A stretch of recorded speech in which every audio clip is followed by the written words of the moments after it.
Rosemary Poveromo. Which number did you get that? 932? No, yeah, I'm coming in on the house phone. 932-5415. Got it. And Rosemary, spell the last name, please. I got it, don't worry. P's and P. Okay.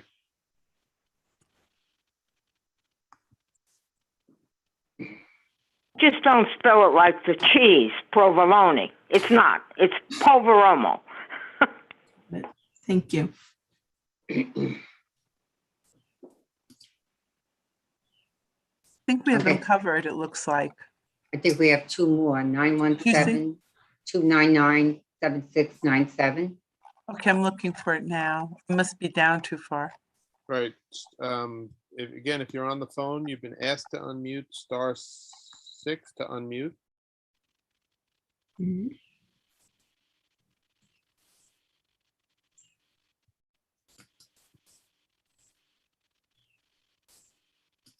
Nine 917. Oh, Please. one person is on 917-604. What is your name, please? Yes, Antonio Maloney, Public Safety Chair. Awesome, thank you. Thank you. 917-729. No, I think that's 917-299. Thank you. 7697. 299-7697.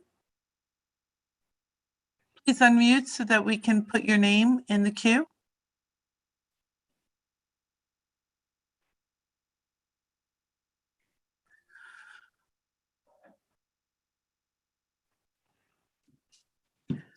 Nine 917-60. Yeah, that's still Antonio. Need to rename Antonio? him. I'm going to do it. No, it's okay. I was just admitting other people. Still here. Okay, and then 299, you're unmuted. What's your name? Constantine Pardalis. Thank you, Constantine. Find it.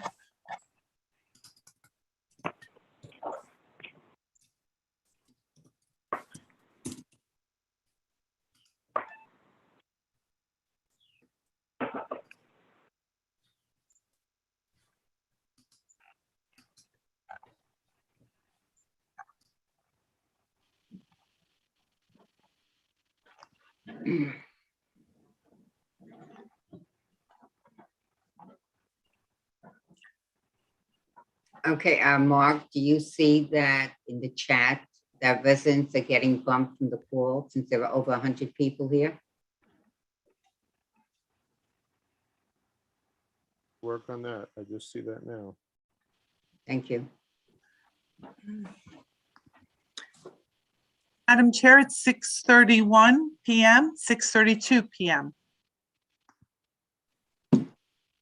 Yes, I understand. I was waiting for confirmation that the Congresswoman is with us. Do you have that confirmation form? I'm going to check right now. Otherwise, we will proceed. Sarit, I'm not seeing your name on the list. Are you here? Sarit is here. No, I'm not talking about Salit.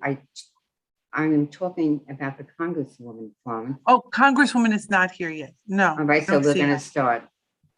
Okay, good evening again. Thank you for bearing with us.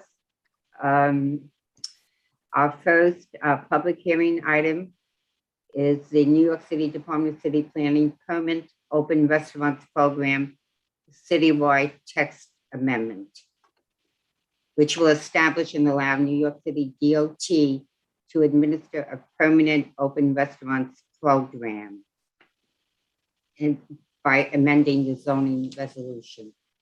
Sarit, are you here? Sarit?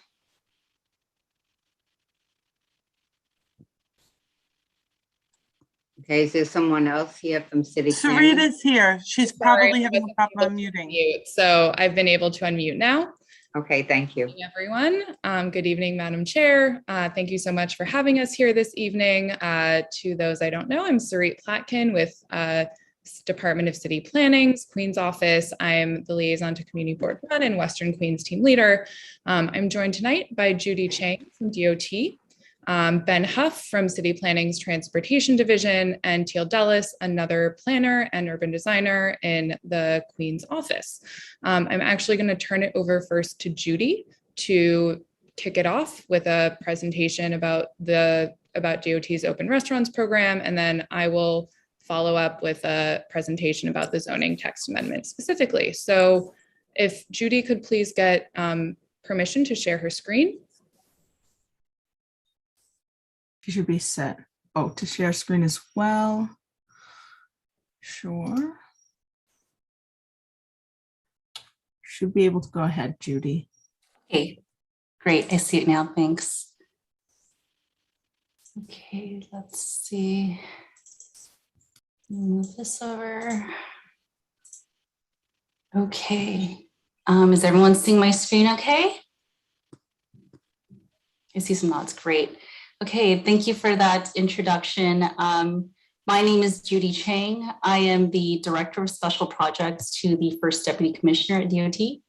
And pretty much since the inception of the emergency program, the First Deputy's office has been heavily involved in quickly standing up the program, determining all the operational needs around it, and modifying as needed to ensure safety. So what I'll do for the next 10 minutes or so is I'll take us through where things are from a more programmatic standpoint with permanent open restaurants, which will continue to give restaurants the option of sidewalk and roadway seating for outdoor dining. The program will look to better balance the many needs of the street and sidewalk, and keeping both restaurants and other users in mind. We've heard a lot about how the average user feels a little left out. And so we'll talk about that some more. And yeah, we're going to take what has and hasn't worked in the past, both pre-COVID and now during the emergency, when developing those future guidelines. So I want to make it clear that while this presentation will cover both sidewalk and roadway dining, DOT and city planning are asking the board for tonight for your opinion on the specific sidewalk cafe text amendment, but we did want to give you as good of an update as we could today. Okay, so, oops, sorry, I'll just skip ahead. So as you know, the city, as you may know, actually, the city had street and sidewalk cafes before COVID, but far fewer of them. The majority of the programs were administered by the Department of Consumer and Worker Protection, though DOT did run one small pilot of public roadway seating, which we called street seats, but there were only 25 or so setups, mostly in Manhattan. And our understanding is that the relatively low participation rate was in large part due to cost and process. During COVID, New York City suspended existing rules through an emergency executive order, and DOT was directed to create the Open Restaurants program, allowing restaurants to conduct their business in the public right of way. And so since the launch, over 11,000 restaurants have participated. We estimate that that helped save about 100,000 jobs. And by many accounts, the program had been a huge help. Some call it a lifesaver. But not just to the restaurant industry, but also to the city that had, seen outdoor dining and the incredible vitality it could bring to our sidewalks and streets in a really bleak time. There have been some successes and challenges over the past year. We've learned both positive and negative lessons in that time, and those lessons are critical to informing how we proceed with the permanent program. So on the positive side, we think the robust use of the program was helped along by three things. First, unlike the pre-emergency sidewalk cafe program, no geographies were off limits. So any restaurant with ground floor frontage and sidewalk or roadway space that met the criteria could participate. The second thing is that the program was free and relatively easy to access compared to the pre-COVID sidewalk cafe program, which did require a couple of months of review from multiple agencies. And third, the element of roadway dining gave restaurants a whole new option for dining, particularly to those that might not have had enough room on their sidewalk to accommodate a cafe. So those were some good parts, but there were some harder lessons that we learned. So first, the speed of the rollout and the fact that the program was built from scratch under emergency circumstances did create some confusion. And so as DOT learned about operating a program like this, and then the program was extended by the mayor into the winter, like we had to move very quickly. And some of that guidance did have to change along the way to ensure that people were still being as safe as possible. Second, throughout the program, DOT learned more about the challenges specific to the roadway seating and its interaction with the roadway. So for instance, we heard from other agencies like the fire department and MTA, and they came to us and continue to come to us pretty consistently with issues around turning radii at corners and safety signs being blocked. And safety is kind of our number one priority at DOT and will remain so. So we're going to keep working with our agency partners on that. Last, or third, not last, but third, enforcement has been complicated on multiple fronts. So on the one hand, we did have restaurants who were feeling squeezed and over-inspected, and not to mention their razor-thin margins were thinner than ever, who felt very, very constrained and squeezed by our inspectors. But on the other hand, we had some communities, particularly the mobility impaired, who were concerned about under-enforcement. So moving forward, we're going to have to be much more clear about our guidelines and much more upfront about the penalties for non-compliance. That being said, the program has seen tremendous participation. As you may know, last October, the City Council voted overwhelmingly in favor of the bill to make it permanent. So it's now on DOT to help craft a program that improves on the temporary emergency program. And this requires changing a number of different laws and that control outdoor dining in non-emergency situations. So what I'll do next is I will talk a bit about what we're proposing for the permanent program, and then return to the topic of those legal changes that we need to effectuate it. So to start, we anticipate that as in the emergency, DOT will administer a permanent option for both sidewalk and roadway seating with similar rules to current sidewalk cafes, but available citywide. We want to be sensitive to the traveling public, minding sidewalk clear paths, and other rules around sound and hours of operation. Very big topics we've heard a lot about lately. And when they're final, specific design guidelines will be very clear and will revolve around these principles that balance the use of sidewalk space by restaurant, but maximize the experience of openness and activation to the general public. So for example, on clear paths for most of the city, we're proposing about 8 feet clear or half the sidewalk width, whichever is greater. Where there's higher foot traffic, we will want to go up to perhaps 12 feet of the sidewalk width. And in special cases where it still may make sense to have a sidewalk cafe, but the sidewalks are a bit narrower, we'll take it case by case and potentially go down to 6 feet. And we'll have the Mayor's Office of People with Disabilities help us co-review those. So that's something we're focusing very closely on right now. Switching gears, we think the introduction of the roadway option is a tremendous new opportunity for restaurants, especially those who may have narrower sidewalks.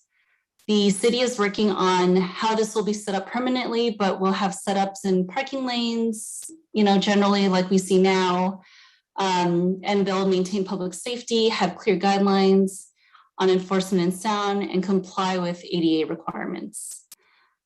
In the future, I will note, in the future, roadway setups will have to look a lot more like what's on this slide. Let me go back one. Oh, oops, there it is. Oh, sorry. We'll have to look a little bit more like what's in this slide, not the more fully enclosed structures that we've seen a lot of, particularly during the winter months. Okay, the city is proposing that the new program will not operate during colder months, but with some opportunity for a hardship waiver that would allow restaurants to keep their setups in place. But for now, I just want to note that all restaurants will be able to keep operating uninterrupted as is through the upcoming winter season. So we're not really planning to effectuate a whole lot of changes until potentially early 2023. Okay, in looking at both moving the legal authority to run the program under DOT and in creating new processes for the roadway setups, the city is looking to streamline the review process as much as possible while leaving in place the essential roles of agency and public review. To make the permanent program a reality, 3 steps are needed to advance. First, the focus for today is the removal of locational prohibitions through zoning. This is the key to unlocking the full citywide universe of applicability and for consolidating control and accountability for the program under DOT. We are also working with the City Council, who again strongly support this program, to enact appropriate legislation, which will update the laws governing sidewalk cafes, and then create a new set of laws and rules to govern roadway cafes, because there are none now. Following zoning and legal changes, we anticipate rulemaking that formalizes many of the program, design, and application details, and then a formal opening up of the application window for a new program. And so, though we're at the beginning of a process of developing the future program, the current emergency program is expected to be in effect as is for the next 1.5 years or so. The expectation is that the restaurants will have ample time to transition into a new process if they choose to, with minimal operational disruption. So we're going to really take, we know people have been very concerned that it'll just be an abrupt change out of nowhere. We're just going to email everyone with new guidelines. That's absolutely not the case. We really want to work with people to make sure they understand what they're signing up for if they do choose to participate in a permanent program. And so we're working on that as well. But for now, changing zoning, which is what we're talking about tonight, is the first critical step to making this program permanent. As you can see on this timeline, there are multiple steps to developing the full program, and each step welcomes input and review. So to some, COVID-19 has really reshaped the way New Yorkers think about how our streets can be used. It's been one kind of small silver lining to this whole pandemic. We do welcome feedback and encourage all to visit our website to submit whatever ideas you have to us as we develop the elements. You know, as I mentioned earlier, we're well aware of the challenges that we faced early on. We're well aware of the issues that maybe weren't as thoroughly addressed during the temporary program. So we do want to hear from folks. But again, once again, the roadway portion of this presentation is preliminary. Our primary purpose for tonight is to present to the board tonight to gather feedback on the proposed text amendment changes specifically related to sidewalk cafes. And so with that in mind, I'm going to turn it back to city planning to talk about some of those changes now.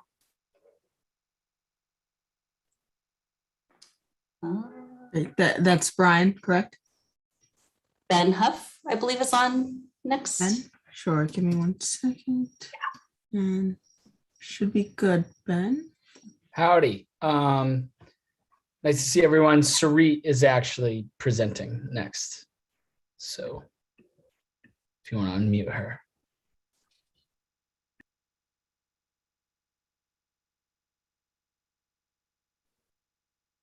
Thank you so much. So hello again, Sarit Platkin from City Planning's Queens office. Thanks so much, Judy, for that overview. I'm now going to go over the proposed sidewalk cafe text amendment. So just to kick it off, the proposed text amendment would remove the entirety of Chapter 1, Article 4 of the zoning resolution and related text in special districts and other areas that relate to sidewalk cafes to fully remove zoning from dictating the location of cafes. This will allow any restaurant to apply to DOT for a sidewalk cafe if they can meet the required clear path and siting criteria. Sidewalk cafes have long been a part of the New York City streetscape. The zoning rules for sidewalk cafes, which are currently suspended, determine where in the city sidewalk cafes can be located. According to the zoning, there are 3 kinds of cafes. The most common cafes are unenclosed cafes, visible on the left side of the slide, which allow for readily removable tables, chairs, and fencing with no allowable overhead coverage other than umbrellas or retractable roofs. A small sidewalk cafe, which is visible in the middle image, is an unenclosed sidewalk cafe containing no more than a single row of tables and chairs adjacent to the street line and can extend no farther than 4.5 feet from the building. On the right side of the slide is the third kind of cafe, an unenclosed cafe, which is defined as an extension of the building into the sidewalk using light building materials and 50% transparency on its walls. Zoning held the geographic restrictions of where these sidewalk cafe types were allowed. The public could view where cafes were allowed on DCP's zoning and land use map, or ZOLA application, as visible on the right-hand side of this slide. Yellow areas allowed only small cafe types, purple areas allowed only unenclosed and small cafe types, and green areas allowed all cafe types. Importantly, you can see a lot of areas where cafes weren't allowed at all, even if the sidewalk were wide and conditions otherwise would have allowed it. Red areas specifically prohibited cafes, and blue areas include the residential areas of the city that also prohibit cafes. In order to provide support for the restaurant industry and the need to move dining outdoors, New York City created an open restaurants program that allowed for the emergency use of sidewalks and roadways by restaurants. This was achieved by suspending zoning and other rules through an executive order that allowed restaurants to conduct outdoor dining in the public right-of-way. All zoning regulations and administrative code rules related to the sidewalk cafe program were suspended, and an emergency self-certified program was set up at DOT. Street sweeping rules were scaled back, and restaurants were allowed to set up in the curb lane to provide additional seating. To date, over 11,500 restaurants are participating in the open restaurants program. In particular, the city saw a huge surge of outdoor dining occur in the outer boroughs. 10,000 of the restaurants used the sidewalk for their outdoor dining setup. City Hall estimates that 100,000 jobs were saved in the restaurant industry that could have been lost had the city not allowed restaurants to move outdoors. Restaurants are still feeling the pressure from the COVID-19 pandemic, and long-term plans to support the industry are necessary. During the emergency program, 2,500 restaurants were permitted in areas that would have been prohibited or limited under existing zoning, but the proposed text amendment will allow them as long as they meet the siting criteria outlined by DOT. Looking at the map on the right, red dots represent restaurants in specific areas that were prohibited by zoning. These include commercial mid-blocks, certain special districts, under elevated rail lines, or other named congestion areas. Blue dots represent all the grandfathered restaurants in residential areas. Zoning doesn't allow residents in residential areas, but many of these uses predate zoning and so have remained. We estimate that there are about 2,900 grandfathered cafes citywide and 1,000 participating in the open restaurants program. And yellow dots are cafes in zones that would have been limited to the small typology only. There are many reasons why these cafes or why these areas were prohibited, but what we've seen is that cafes can work in many more locations than zoning had originally contemplated. What's most important is the sidewalk condition and having enough room for pedestrians. And those are siting criteria, not neighborhood criteria. So we believe that the zoning is no longer the appropriate path for determining cafe locations and that physical rules would work far better. Zooming into the Community Board 1 context, pre-COVID, Community Board 1 had zoning rules that allowed all cafes, as seen in green, permitted on major commercial corridors such as Ditmars, Steinway, 30th and 31st Avenues, Broadway, and others in M zones. Small cafes, as seen in yellow, were only permitted on sections of Queens Plaza North, and unenclosed cafes, seen in pink, were only permitted on East-West Avenues and Dutch Kills. Cafes were not allowed in residential districts, colored blue on the map, areas under elevated lines such as 31st Street, seen in red, and other areas such as North-South Streets and Dutch Kills. In the Sidewalk Cafe program that existed before COVID-19 and the Emergency Open Restaurants program, Community Board 1 had almost 100 sidewalk cafes. This here is a photo of Taverna Kyklidis and the Sidewalk Cafe that they had before March 2020. In the emergency program, Community Board 1 has a total of 450 restaurants using outdoor dining. Many of these cafes, about 340, would have been permitted to use a sidewalk cafe. 69 of these would not have been permitted under zoning, 21 would have explicitly been prohibited, and 48 were in residential districts where cafes are prohibited. This text amendment will not legalize restaurants in residential districts, but it will allow the ones that already exist there to have sidewalk cafes.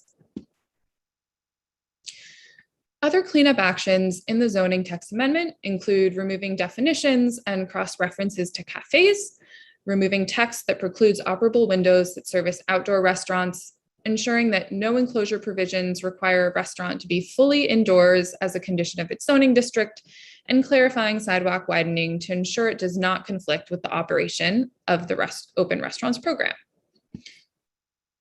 So to summarize everything, we're at the start of a multi-pronged legislative process. The zoning text that was referred out on June 17th was referred to all 59 community boards and 5 borough presidents for 90 days, and we expect the text to come back to the City Planning Commission this fall.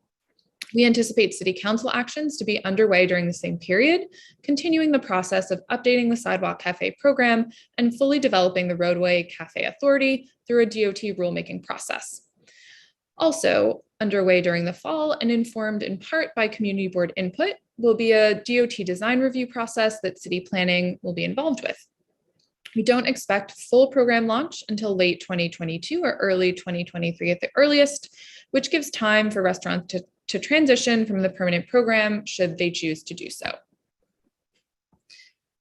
And finally, that's my presentation on the open restaurants program and zoning proposal. We, understand the importance of this text amendment to the community, and Ben, Judy, Teal, and I are all here to answer your questions, and we're happy to move into that now. So please, we're happy to answer any questions. Thanks so much.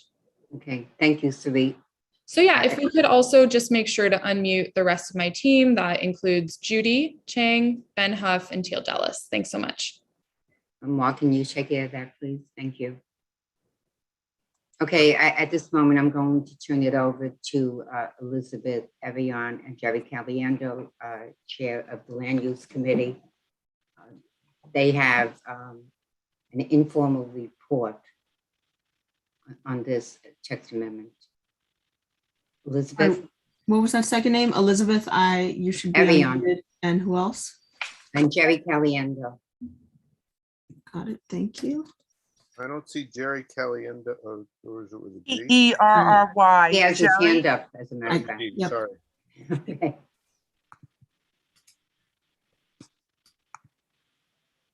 Go ahead, Jerry.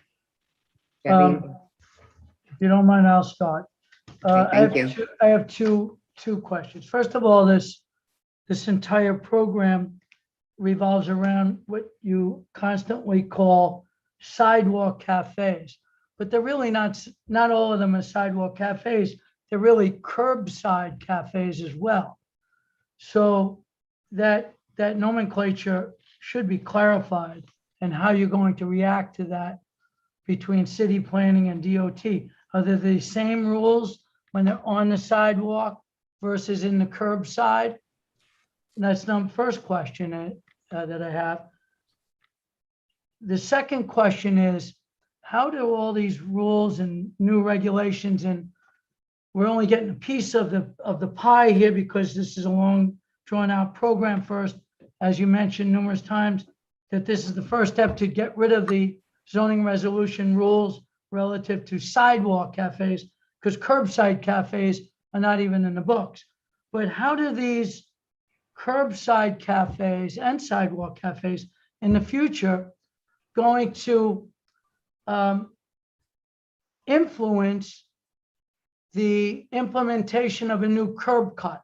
If I am a property owner and I wanted to have a curb cut in my property, but yet a sidewalk cafe or a curbside cafe already has permission by DOT to put it in, what do I do? Hi, Jerry. This is Ben Huff from City Planning. Thank you for the questions. I'll go back to your first one. So we're rolling out a permanent open restaurants program, and Judy's presentation was focused sort of on the vision of that, which is a sidewalk cafe program and a roadway cafe program, both run by the Department of Transportation. So right now, we are asking the board to consider a text amendment proposal that would remove sidewalk cafe regulations from zoning. Basically, any restaurant will be able to apply into the permanent program based on sidewalk conditions and the clear path requirement that DOT is putting together, rather than also needing to have the appropriate zoning as well. We've seen success in a lot of sidewalk cafes that would not have been allowed in the previous program, and they stand to lose even the ability to apply to a sidewalk cafe in this permanent program if we do not move forward with this text amendment. So that's why we're working on this text amendment first. We're coming to the community boards about this. We're sort of presenting the vision of it. There's going to be more work done on updating the sidewalk cafe rules and then creating the authority for DOT to take over the roadway cafe. Previously, DCWP, Department of Consumer Workforce Protection, formerly known as Department of Consumer Affairs, ran the sidewalk cafe program. They're a licensing agency. They're not as large as DOT is and don't have other staff members who are also working on sort of the sidewalk asset management on sidewalks, bike infrastructure, parking meters, all that. We really think having this program at DOT allows for one agency to be focused on review and have a more holistic vision of sort of the sidewalk. So, we think this is something that makes a lot of sense. And that's why we have the board. That's why we're coming to the board now with the zoning text amendment. We'll be coming back more with the other parts of the permanent open restaurants program as they roll out. Briefly on curb cuts, in the old sidewalk cafe program, there was a minimum distance that sidewalk cafes had to be away from a curb cut. I think it was 5 or 10 feet. That will pass forward. We're sort of reviewing those types of things in the permanent program, but there will be a required offset from a curb cut, both for sidewalk and roadway cafes. As far as applying and getting new curb cuts, Judy, I don't know if you have more information on sort of that process and how that would be taken into account. I'm just, I'm trying to picture if there is a case where it wouldn't be the same entity requesting both. That's, so I mean, yeah, I'm not entirely sure that this is a DOB issue. I'm not entirely sure if a property owner can request a curb cut in front of a property that isn't theirs, nor would they be able to participate in the program in an area that isn't in front of their business or their frontage. So they'd be in conflict with themselves. But you please correct me if I'm not imagining every scenario correctly.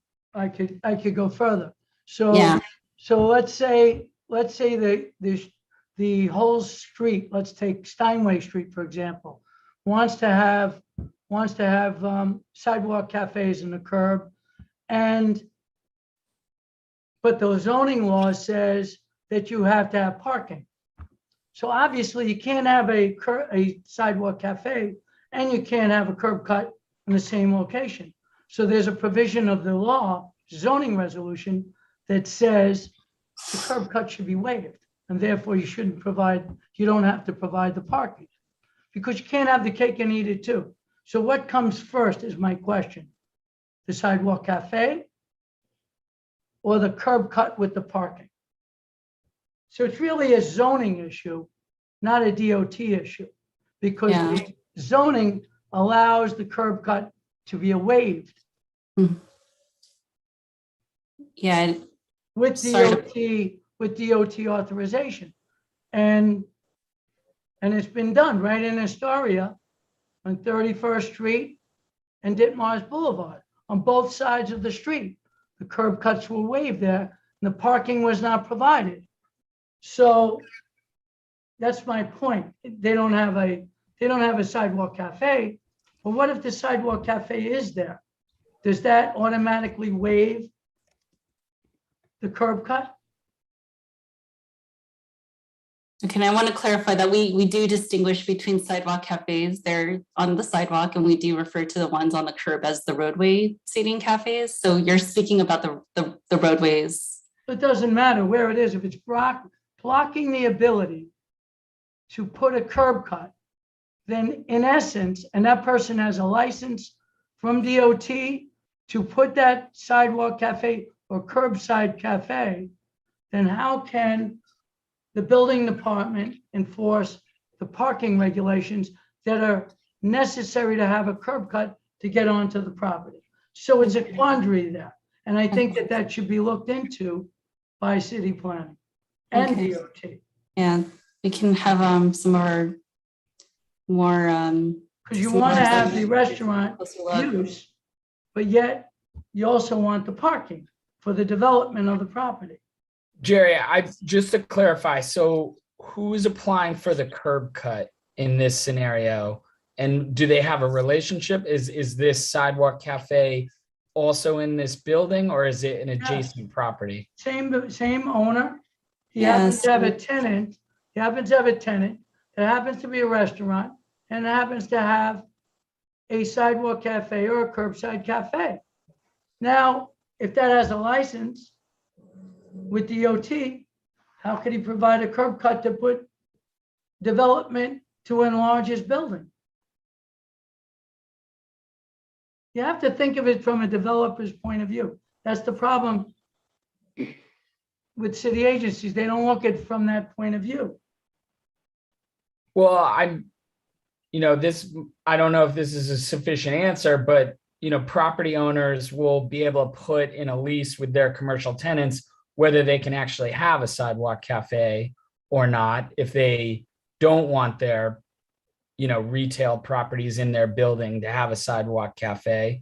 So I don't know if that's like happening while they're trying to make this renovation that you're talking about, where they're enlarging a building and adding a curb cut. But The legal issue you're bringing up is, can a property owner regulate the sidewalk?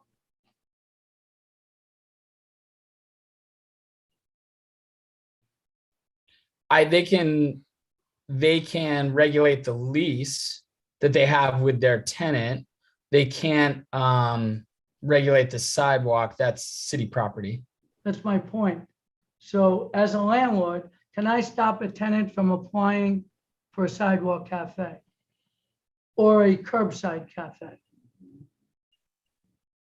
I believe that could be put in the lease terms.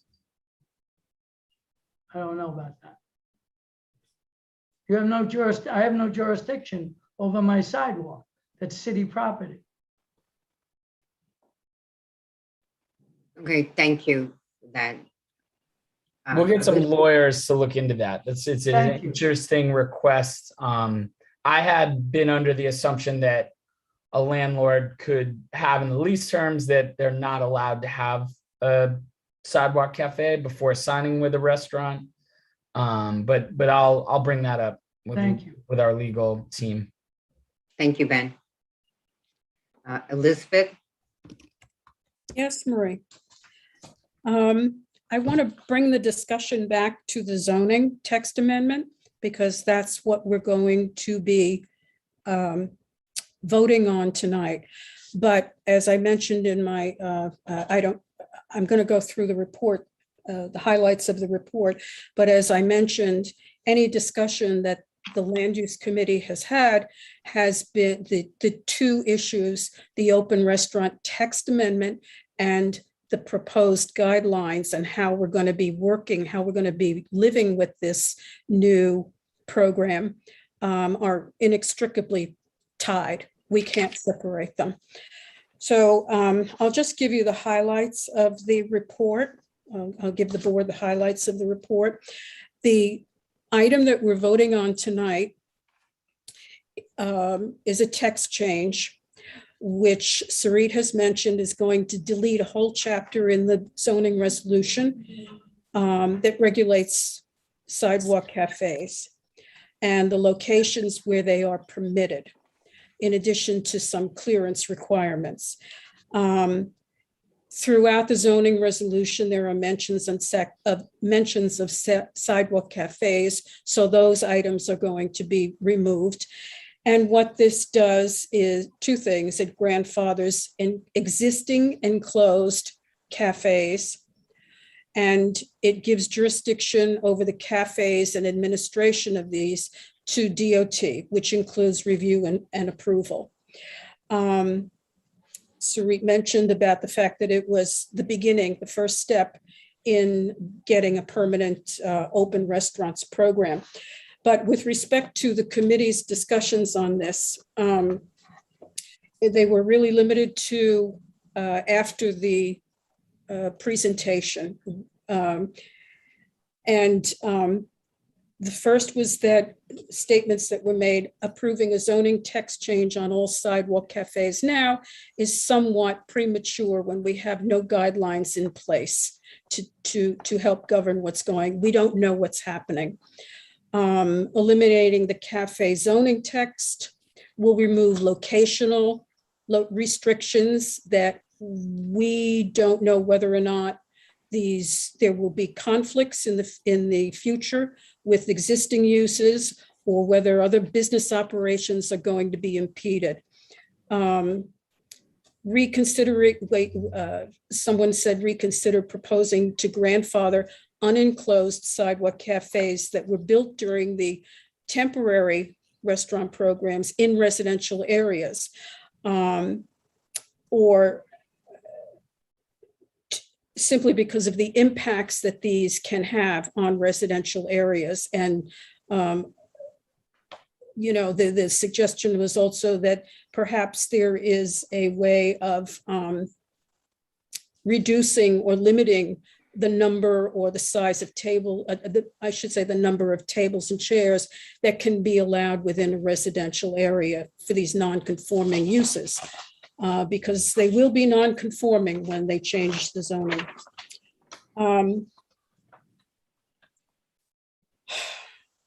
Most of the discussion that we had and questions that we had, of course, like you saw tonight with Jerry, there are a lot of zoning issues that crop up with respect to building in the city with cafes, and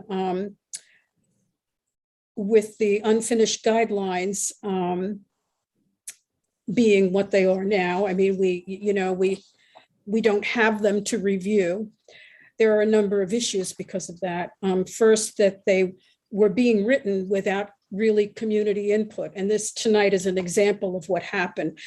You have somebody who's in the field, who's working with the zoning resolution, and something crops up, and these are very technical issues that will be happening when these guidelines come out.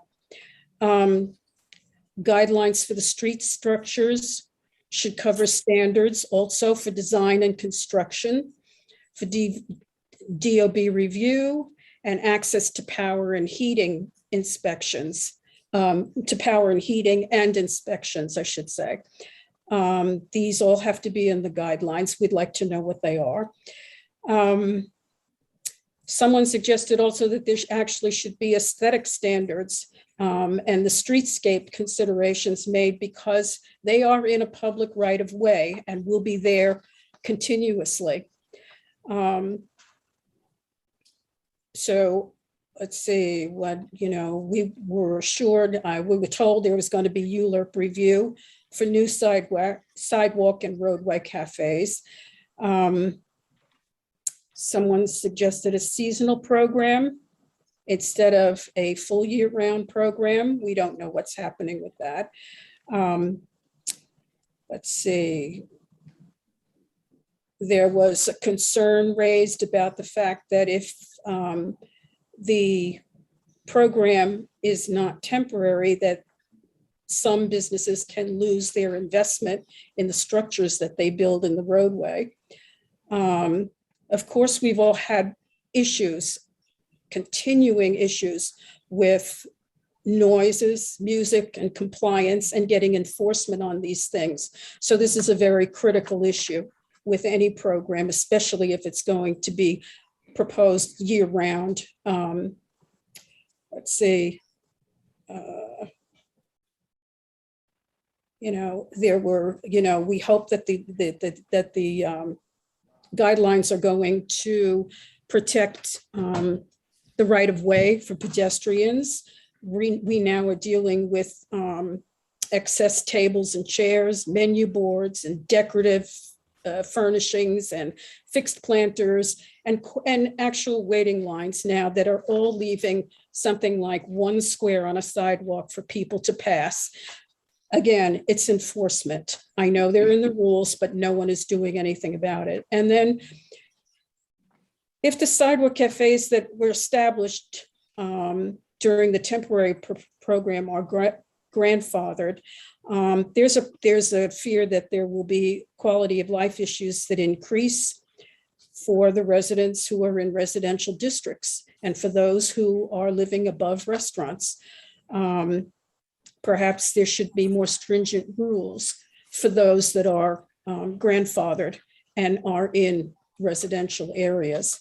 So because our meeting was not an in-person meeting at the time, which was required, the committee did not make a recommendation. We couldn't vote on a recommendation, which is why I am giving you the report so the full board knows what we have discussed, what was happening. And one more reminder, we're not voting on the points of points of the program itself, although this is the one opportunity we probably will get to have all of our elected officials and DOT and city planning understand where we're coming from and the issues that we would be dealing with. So that's it, Marie. Thank you. Okay. Sarita, I wonder if you or one of your team could clarify that the existing cafes and curbside cafes are, in essence, either going to be removed when the new program goes into effect, or must be retrofitted to the new guidelines.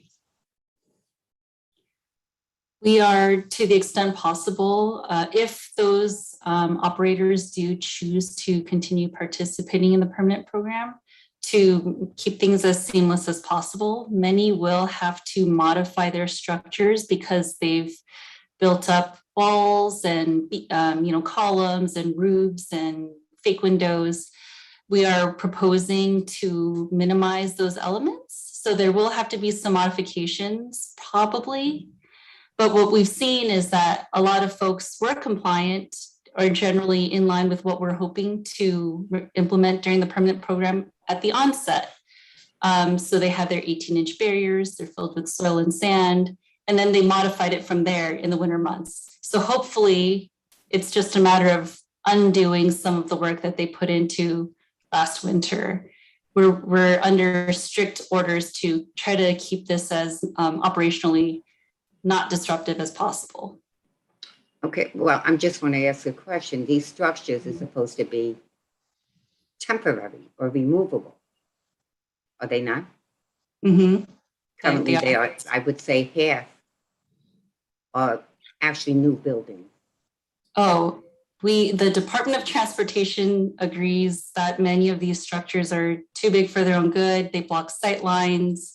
They block pedestrians for trying to cross the street. They're too close to the crosswalk. We completely agree. And so we really are making a big effort to really make sure that that's not a condition in the future. And we're working on that now. Okay, thank you. Yep. Kathleen Warnock. Hey, thanks for coming out tonight. I've been going over the reports and seeing some really good questions, but there's something I haven't seen addressed that would help me make an informed decision. And I haven't been able to find any reports on the safety of these through the period of time when they've been out there, and also what proposed safety rules for keeping the people in the cafes safe. As you know, we had a serious fatal accident here in Astoria in April, and we have, with the traffic getting more and more back to the way it was before the pandemic, this actually is a quality of life issue. I think that we are in danger of perhaps having more fatalities unless there is a specific plan, whether it's in the text that's to be deleted or specifically put together to have protection for the people who are eating on the sidewalks. Yes, thanks for bringing that up. We do have some high-level statistics on the number of collisions with the curbside structures. I don't know that we have I'm not sure, to be honest, what we have for the sidewalk specifically, but for the roadways, we were interested in seeing, like how they were doing, how they were faring, if people were hitting them, if anyone was hurt. And I do remember the Astoria incident. We were heartbroken over that. I do want to point out that was a case of reckless driving. Okay, that person was driving very dangerously. It doesn't make it better, but as we know, the victim was not a diner. It was a delivery worker who was just kind of caught up in that. But if it helps, we can pass along what we do have to give you a sense of what we've seen and what we've collected. The vast majority of collisions, and I don't believe it's more than a dozen or so altogether, have resulted in some property damage. Thank God no one has been seriously hurt or killed. Thank you. That's something you would consider. I mean, I think you would have to consider it if these were made permanent, year-round sort of things. And I'd want to see, that there be some very specific wording about what kind of protection that people have to have, because we've seen things from sawhorses to plastic bunkers and things like that, and those would not protect someone in the case of a car either losing control or just running through. Nor are those compliant at all, by any means. The reason we have the 18-inch constructed barriers, 36 inches high, filled all the way to the top with sand or soil, is that because it gives it that heft to withstand, God forbid, a collision from a motor vehicleist. So, and there's reflective tape to make sure that vehicles aren't, can't claim that they didn't see it at night, snow sticks in the winter months, things like that. So we're taking a look now. I think those are the bare minimum that we felt very comfortable with. Our engineers felt good about that for the temporary program. If there's anything else we can do to beef it up even more that we think isn't particularly onerous on the operators, we will be sure to include them. And if anyone has any ideas, drop them in the form. We will take a look. Thank you. Jan Alberti.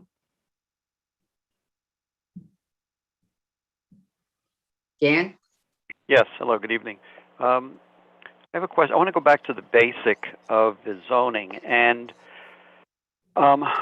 what's wrong with the zoning as it is? Why are we removing the section? Why is it that the new program cannot mesh with what's in existence? Thank you for the question. Yes, so zoning regulations hold sort of geographic areas on where sidewalk cafes are allowed and where they're not. It's quite difficult to modify this, and it has changed a lot over time.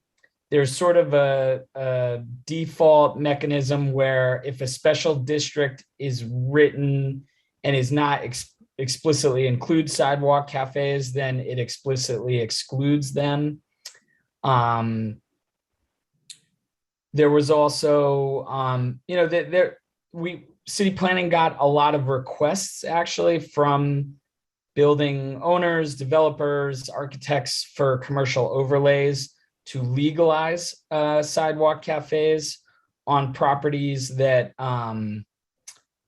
maybe had restaurants but did not have zoning that allowed for sidewalk cafes. So, you know, it's not been the best tool for determining who gets sidewalk cafes and who doesn't. Now, I want to say that there's zoning is a requirement, but there's also siting criteria, clear path rules that are baked into DCWP's admin rules and the application process. So that is staying, you know, and we're working on improving that, updating that, making that more modern.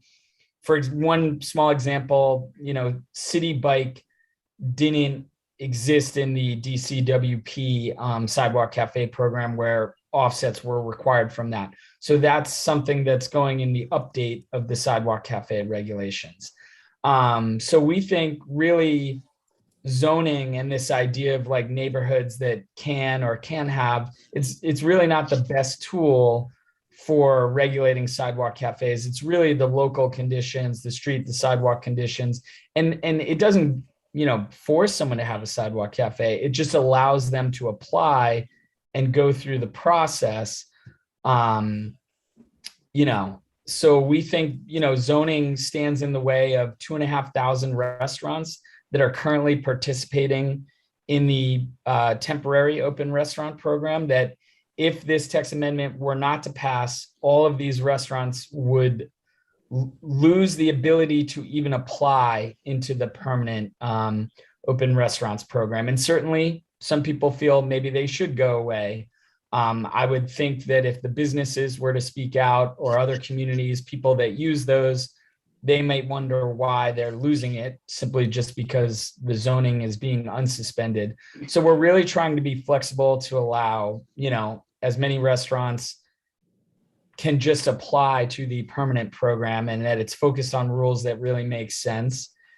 And yeah, so I think, you know, that's our thinking behind it. That's why we're proposing this text amendment. I would also say, I don't really know if, you know, certainly we've allowed 100% capacity indoors, though we do have requirement of vaccines for people inside, whereas they're not required to be vaccinated if they still eat outside. So this still, you know, having open restaurants is an important tool for many of these restaurants, and getting away of the zoning. You know, this may not be the last pandemic that we see. So, you know, outdoor dining has been an important tool for, you know, helping support our restaurant industry and, you know, stabilizing neighborhoods and retail vacancies. So, you know, that's why we're proposing this text amendment. It's certainly a good question, but that's, you know, if that's helpful, that's our thinking behind it and why we're proposing it. Well, under the current, question? I do. I follow up on that. Under the current zoning as it is, if it's not removed, isn't it possible for someone to make application for a zoning amendment to their particular property, even though the zoning says you can't have a cafe here, but I want to have one. Can I do some paperwork and apply to have one anyway, a variance? So there's a number of areas that are specifically prohibited because of the zoning. So we would have to amend part of it to legalize sidewalk cafes in certain areas, like special districts, commercial mid-blocks, or streets along restaurants along streets that have elevated rail lines. If you were in a pure residential area and you wanted to have sidewalk cafe, there's about 1,000 participating in the emergency open restaurants program. We estimated there were about 2,500 pre-COVID. It's hard to know how many of those restaurants have survived COVID, but, you know, there was a universe of 2,500 restaurants in areas that had residential zoning. They would each have to go through ULURP to legalize it. So that's a 9-month process to change the zoning, and it's an administrative burden on city planning, city council, and the other agencies involved in that process. So is Thank you, that the Ben. bottom line? Dan, we have to move on. Thank you. Okay. Christina Ostress. Hi, thanks for the presentation. I have two questions. One might be more of a suggestion, but is there an option for DOT and city planning to come to a table with a holistic approach? So rather than just submitting a proposal to amend text, actually come to the table with DOT and their specific vision and plans and regulations for how the sidewalk dining or street dining, whatever the terminology is actually going to come to life and stay permanently. And then my second question is, I guess, post-COVID life, as that begins to normalize, is there an option for us to revisit the text amendment eventually, or is this like a permanent fix? I'd say, okay, so I'll work to answer your second question first. We're not proposing a sunset provision in the text amendment. I don't believe that's how the zoning resolution works. So we're requesting that we remove sidewalk cafe regulations from the zoning resolution permanently. I understand that, it would be great if we had everything sort of all at once, but sort of working through the sidewalk cafe regulations update. We're working with a lot of other agencies. It's been a very time consuming, process. We are coming back to the, public on the updating of that. That's required by CAPA rulemaking.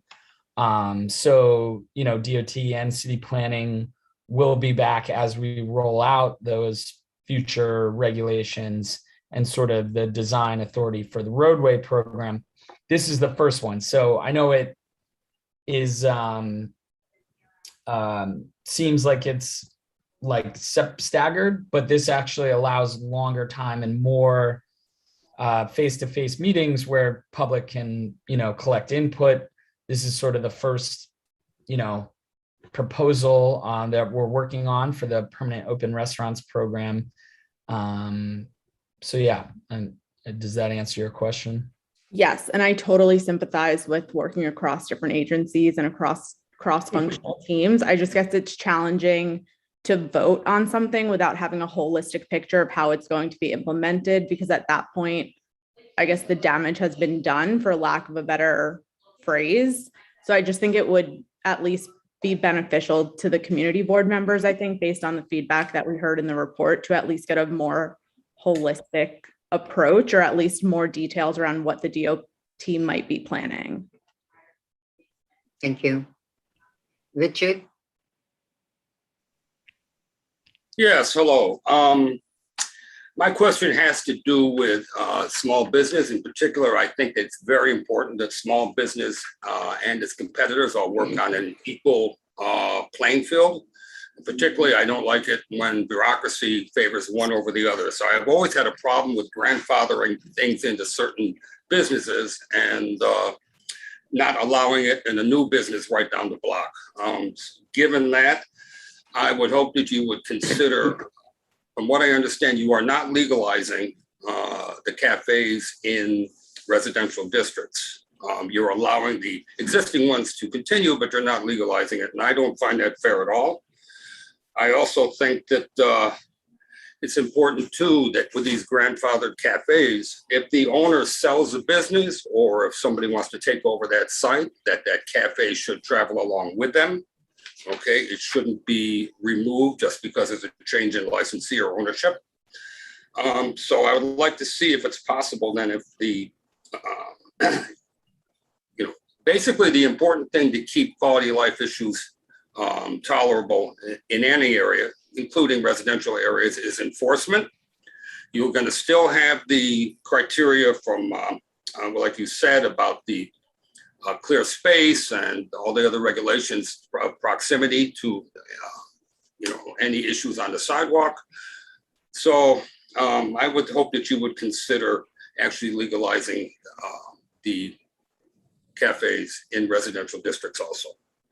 And keeping in mind that you can also have more restrictive criteria, like maybe close cafes at 10 o'clock at night, no music, things like that to keep them under control. We have cafes in my residential area here that are quiet, that don't disturb anybody, and it's really helped their business out. And it's been great for us not have to travel to the commercial districts to go out and eat. We can walk right down the block. Thank you. Thank you. Thanks, John Ryan? Well, just to respond to that, I think I want to clarify. So the text amendment is not changing zoning where it would allow restaurants anywhere in the city. We wanted to be clear on that. There happens to be a number of restaurants that exist in residential districts because they predated the zoning of that area. So that's what we mean when we say grandfathered restaurants. Those grandfathered restaurants would not be allowed to even apply for a sidewalk cafe, even if it was on a wide block, even if the neighborhood loved them, if all the conditions in the world were right.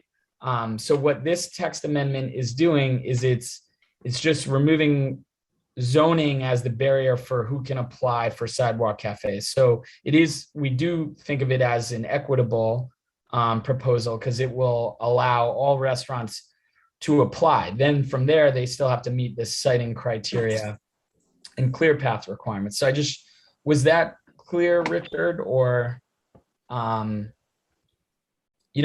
have residential zoning that doesn't allow commercial activity on it. I might have been under misinformed or something. I thought that even the non-grandfathered cafes in residential districts, what's going to happen with them then? You spoke about the grandfather one from before 1961, whenever zoning started. That's fine, but I'm talking about the new ones that started now during COVID. I thought the grandfather clause was for the enclosed cafes. There's that as well. All restaurants that are in a residential district are likely grandfathered. I think they predate the zoning.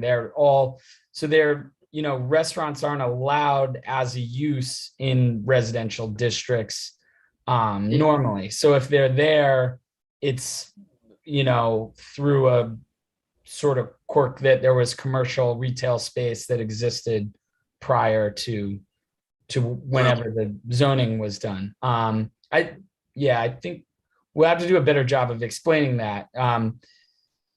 The enclosed cafes question that the chair brought up. So there was an enclosed cafe program that existed in the old sidewalk cafe program.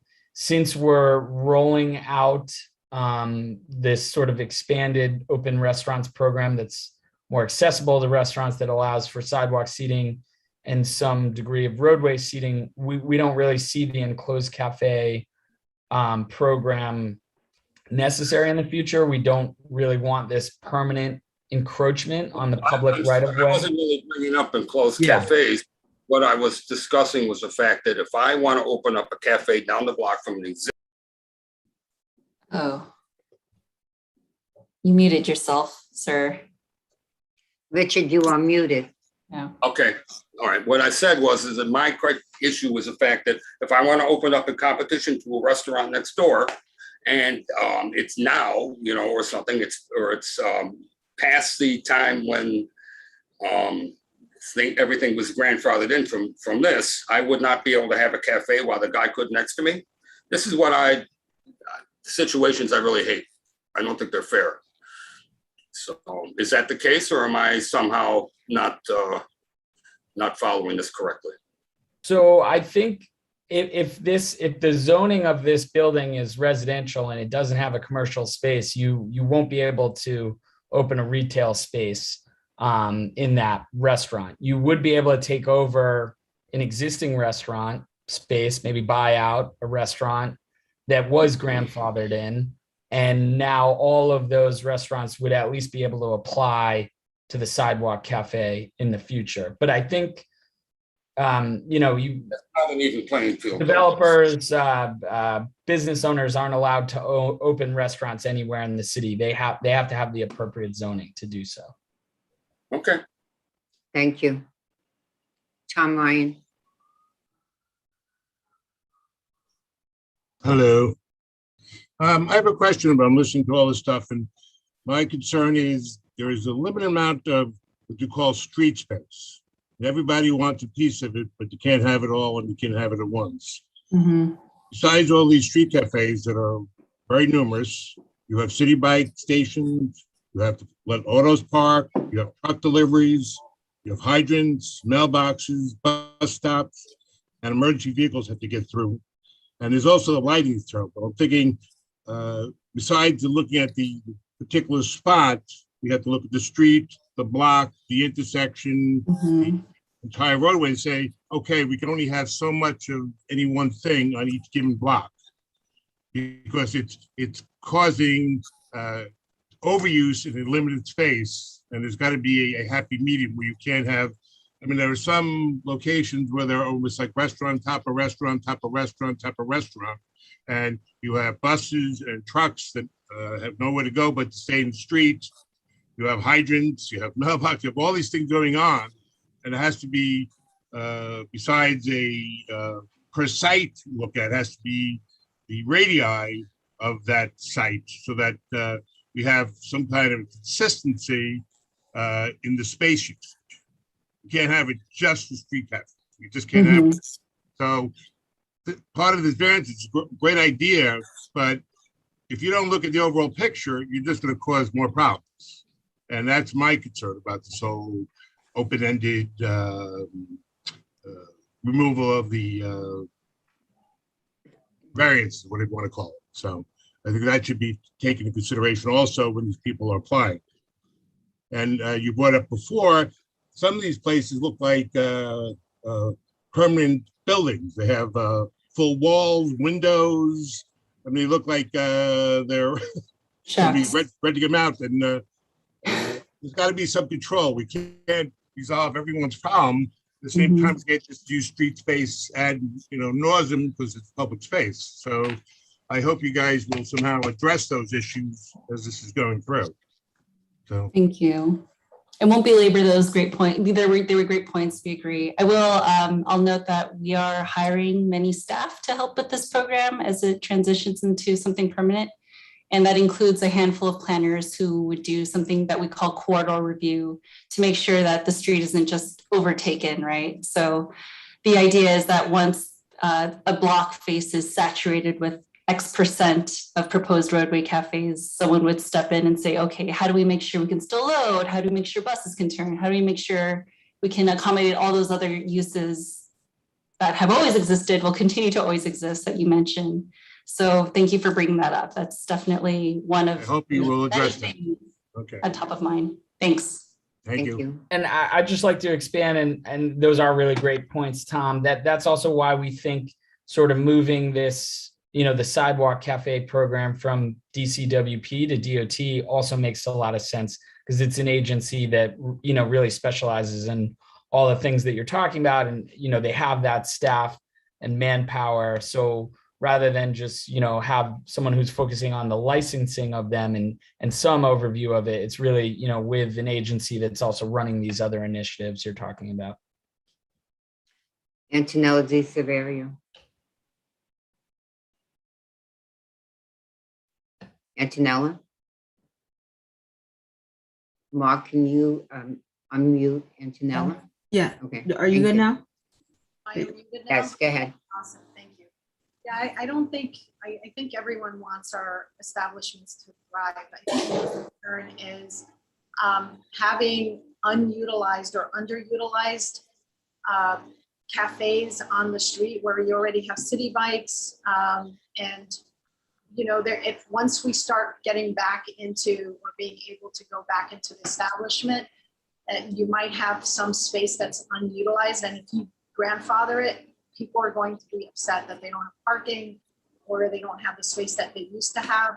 And then the other thing is, I know this is not part of here, but in Europe, they're recognizing people with natural immunity. people who have recovered from COVID and have natural immunity. They're allowing them to go into establishments. So if you allow that here, then we will be able to get back into the restaurants or have a lot more people frequent those restaurants. Just a thought, whoever's listening, my suggestions. Thank you. Thank you, Antonella. Jerry Caliendo? No, my question was already answered. Thank you. Okay. Dominic Stiller? Dominic? Can we unmute Dominic Stiller, please? Yeah, you have to accept my unmute, Dominic. Dominic, accept the unmute. Thank you. Okay. Thank you, Olivia. Can you hear me? Yes. Hi, Maria. Hope you had a nice summer. My question was just to clarify that the zoning text, Ben, clearly does not permit enclosed sidewalk cafes. Because I didn't see it in the stuff that was sent. And I know that your spirit is to not encourage or allow any new enclosed sidewalk cafes. I'm curious about I guess I understand the grandfathering in of existing ones, but some of the corners here, 36th Avenue and 31st Street, the sidewalk cafes, they're enclosed ones. They just kind of really stress out the pedestrian life on the corner. So can you confirm that you're not, perpetuating the ability for restaurants to build enclosed sidewalk cafes? Sure. Thank you.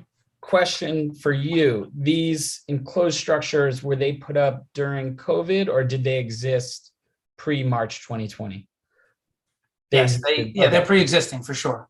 So the way, and we could go back to the presentation, might have the map that shows where the enclosed cafes are in this district. But, by removing the sidewalk cafe regulations from the zoning text to, moving it to DOT.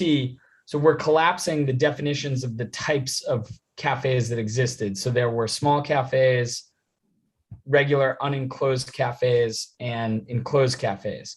In the future, there will only be unenclosed cafes, and there'll be sidewalk setting criteria, rules, and clear path requirements that kind of determine like how large a cafe could be. So there won't be small cafes and there won't be enclosed cafes sort of in the permanent program. Now, these enclosed cafes that existed in March 2020, they had a license from the city. They may have had these structures for a very long time. So we're honoring that. We're honoring that they've had these structures forever. So that's why we're grandfathering those in the future. Are they still paying a significant fee, Ben? All the fees are suspended during the emergency program. Where's the benefit of suspending the enclosed sidewalk cafe fees? Okay, I understand what you're saying, Dominic. We're not here to argue that point. Yeah, has nothing to do with this. I'll go to the next one. Sidewalk cafe rules were suspended during the emergency program.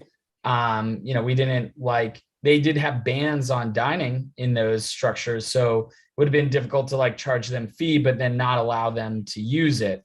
The future program will have fees. So kind of to speak to Antonella's point, and, in case you were wondering, we will have fees as part of the revocable consent in the permanent program. So I don't see restaurants really sort of paying for the space and then not really using it that much. And also, I think there'll be a lot of restaurants, they'll also be limited, to the frontage of their building. It may not make sense for them to really, apply and have the sort of outdoor seating if they're not going to use it a lot. And so, this program the emergency program right now is self-certify. It's free. There is no public review. There'll probably likely be less restaurants participating in the permanent program than what is there right now. We sort of, see this as the high water mark for outdoor dining. There's still a general aversion for some people from eating indoors. Some people can't eat indoors right now. So we kind of, we're trying to improve what existed pre-COVID, but we imagine it won't be as expensive sort of as it is right now, since there will be fees in a process that the restaurants will have to go through. Thank you, Ben. Could you just clarify for the room when the temporary program expires? The temporary program, in the timeline in the presentation we had, we expect through the end of 2022 or early 2023. That's when the permanent program will launch. Sidewalk cafes will have to come to the board again for review. So that's the process right now. Thank you. Is any member of the public, oh, I'm sorry, I didn't see you there. Evie Hanzopoulos. Can we unmute Evie, please? Thank you. Yeah, Ben, you just said that the sidewalk cafes would have to come for review. Would the roadway cafes have to come as well? I'm just unclear because right now you just mentioned them. Right now sidewalk cafes are required to come to the community board through the charter, city charter. In the way that they're developing the roadway cafe program, they'll work a lot on upfront rules and process, but right now we're not expecting that to go through community board review, roadway cafes. But that could be subject to change. But the sidewalk cafes would? Yes, they have to. They're required by zoning. No, I mean when the open restaurants program is permanent, they would still do that? They have to. Okay, I'm just a little. Sidewalk cafes exist in the city charter. Right. And so, the rules for those are older. Roadway cafes, this is a new program. The way we envision it is that there'll be sort of a lot of rules and process and design guidelines up front. That's what is still being worked on, and that the roadway cafes will not have to come to community board review. Sidewalk cafes will. I'd say another way, though, that sort of another check that community boards will have is that through the liquor license process, the community board can ask questions on, how they expect to use their outdoor dining and what hours they expect to use. And so that's another way they could ask questions about sort of the outdoor dining structure. Thank you. Roadway structure. I just want to be clear once again, and Elizabeth, please correct me if I'm wrong, that this zoning resolution applies solely to sidewalk cafes. This is what we are speaking of tonight. Correct. Okay, I just want everybody to be clear on that. Right. So, we will be coming back to talk to the public about sort of the creation of the roadway program, design guidelines, sort of how that program will look. But this zoning text amendment is not zoning doesn't extend to the roadway, so it's not legalizing anything in the roadway. Okay, thank you. Amin Mehedi. Amin? Can we unmute Amin, please? Thank you. Oh, there you go.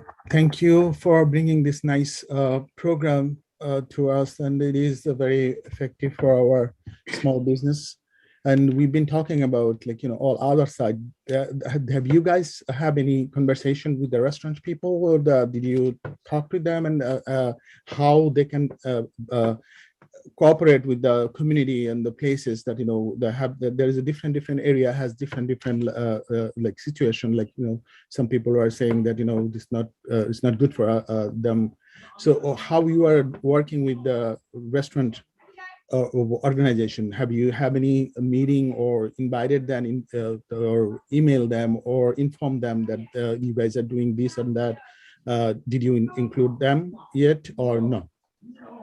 Hi, Min. Yeah, no, that's a great question. We have been working with the Hospitality Alliance. We've had some town hall meetings where we've presented sort of how we're working through the vision of the permanent open restaurants program and the guidelines. We've also worked with Small Business Services and the Office of Nightlife, who've launched a, Be a Good Neighbor campaign sort of during the temporary program, how to improve, on some of the complaints that we've heard from communities during the emergency program. So we are working with them. DOT has a lot of information on their website, a lot of guidance that they could, consult, and they also can, if they have further questions, they can look into that. And the Department of Health has also put out guidance on how restaurants could reduce sort of vermin and rat problems they may have, how to sort of checklists on best practices to improve that. So we're working, with the restaurant industry. I would say one thing we generally heard back from our town hall meetings was that, restaurants would like to have a permanent open restaurants program, and that clear guidance, clear rules on what they can do is what they would really like. And so that, that's something that we're working towards, and we will, put together when we roll this out. We have also received at least one request for a meeting with a much smaller local restaurant coalition alliance. I don't know what to call it, but a small group of restaurants in one neighborhood in Brooklyn has reached out to us with some very specific ideas, and we're open to meeting with those smaller groups as well. So if that's something you're interested in, we can certainly put you in touch with our borough commissioner's offices. Someone from the front office, including myself, would love to attend to hear those thoughts in person or on Zoom. You know what I mean? So Thank yeah, you. feel free to reach out. Frank Fredericks. Frank? Yep, if you can hear me. So first of all, I'm just being focused on the sidewalks and forgetting about the street, even though I know there's a lot of concern there. I was just curious, and I missed the very beginning of this. Has there been any analysis of the macroeconomic impact, in the sense that my hypothesis would be that on average, when sidewalks are open, more business is happening, more revenue is, and I'm just curious if there's been an attempt to capture that. And then as a follow-up, not that it's a question, but as maybe an invitation, if we're going to be having a later conversations about the streets, I imagine there is some productivity loss to, lack of street access or slowing down stuff. But I also wonder, there may be a huge increase in also revenue for those restaurants. So when we have that conversation down the road, it'd be great to see what that looks like. I mean, if it's a 10-to-1 exchange, there's a huge economic, case to be made for it. If it's damage, that's something else. So just focus on the sidewalk anyway. I'd love to hear if that analysis has been done and what those numbers look like if you have it. Hi, Frank. That's a really great question. It's very difficult to distinguish business that happens at a sidewalk versus a roadway cafe for the same restaurant. We can't, the way we've looked at data, we haven't really been able to look at that. What I can tell you is that restaurants were heavily impacted by the COVID-19 crisis. There was a ban on indoor dining. There was capacity restrictions. Overall restaurant spending is still way down. A lot of restaurants have gone out of business, and employment is still below pre-pandemic levels. Spending is still below pre-pandemic levels. Maybe not at one local coffee shop that maybe thrived because there's more people working from home in Astoria, and they're getting more of a lunch crowd than they had before. But by and large, sort of looking holistically across the city, restaurants are still, heavily impacted by the COVID-19 crisis. There's also staffing shortages that's been difficult. So restaurants aren't even maybe able to handle as much business. I'd say when we talk to brokers, they wanted us to think of outdoor dining.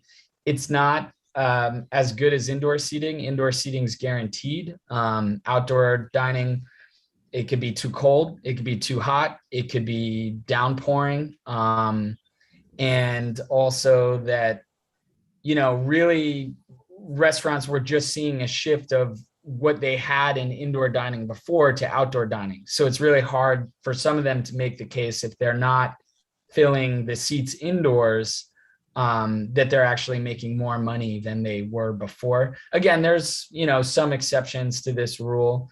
In the future program, restaurants will really be limited to the frontage of their building. So they can't, I know some entrepreneurial restaurants have maybe gone beyond that with the explicit permission of their neighbors. That was something that was sort of, we allowed during the emergency program, but we were not expecting to allow in the permanent program. So, definitely it helps restaurants, and we see this as something important for the economic development, economic recovery of New York City.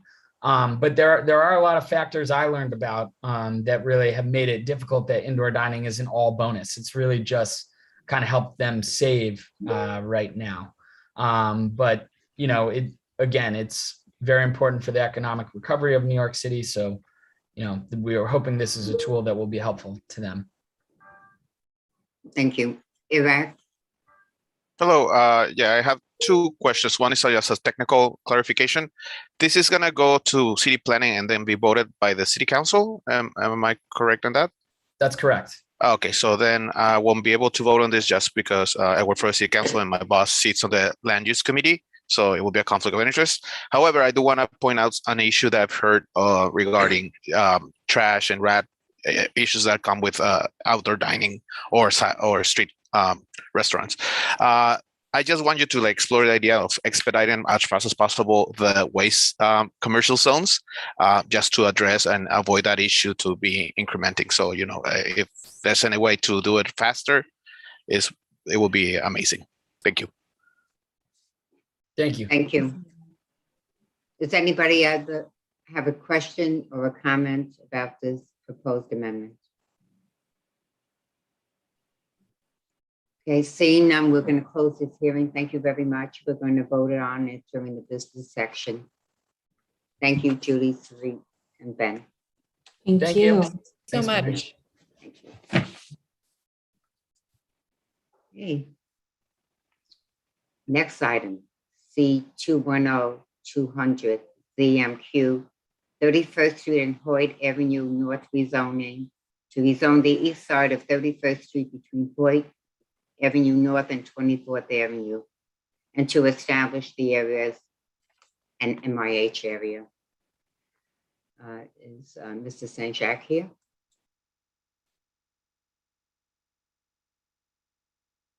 Who is doing the presentation for this item, please?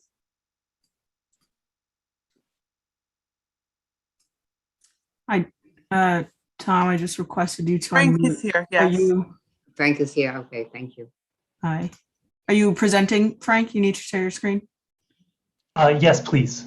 Sure. I'm sorry, Jerry and Tom have their hand up. I'm sure. Tom, you should be unmuted. You are. So disclose that my wife works for A Committee LLP, so I'm disclosing that as per the rules. Jerry? Olivia, Jerry would also need to. Yeah, I have to make a disclosure statement that I am an architect and I have created the graphic presentation of for this project. Thank you. Put your hand down now, both of you. Thank you. How do you do that? You did it. You got it. Are you ready, Frank?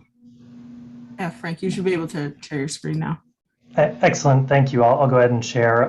Good evening, Madam Chair, community board members, and members of the public. Just sharing my screen now.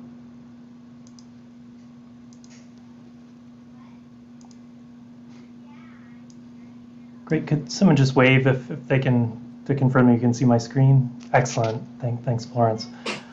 Again, I'm Frank St. Jacques. I'm an associate with Ackerman LLP. We're land use counsel for this project. I'm joined by several members of the project team, including ownership, the project architect, our environmental consultant, Philip Habib and Associates, and local nonprofit Hannock, who we're working with on this project. I have a somewhat lengthy presentation. I'll try and go through quickly, but this project has a lot of moving parts, and I hope to just cover everything. The team will obviously be available to answer any questions at the conclusion of the presentation. So we are here to present an application for a rezoning to redevelop 3 transit-oriented sites on 31st Street with new mixed-use buildings. The project vision is to revitalize this section of 31st Street near the recently renovated Astoria Boulevard station with significant community benefits, including permanently income-restricted housing under mandatory inclusionary housing option 1, community facility use with youth and senior programming, a daycare, and local retail along with associated jobs. This application requests 2 zoning actions.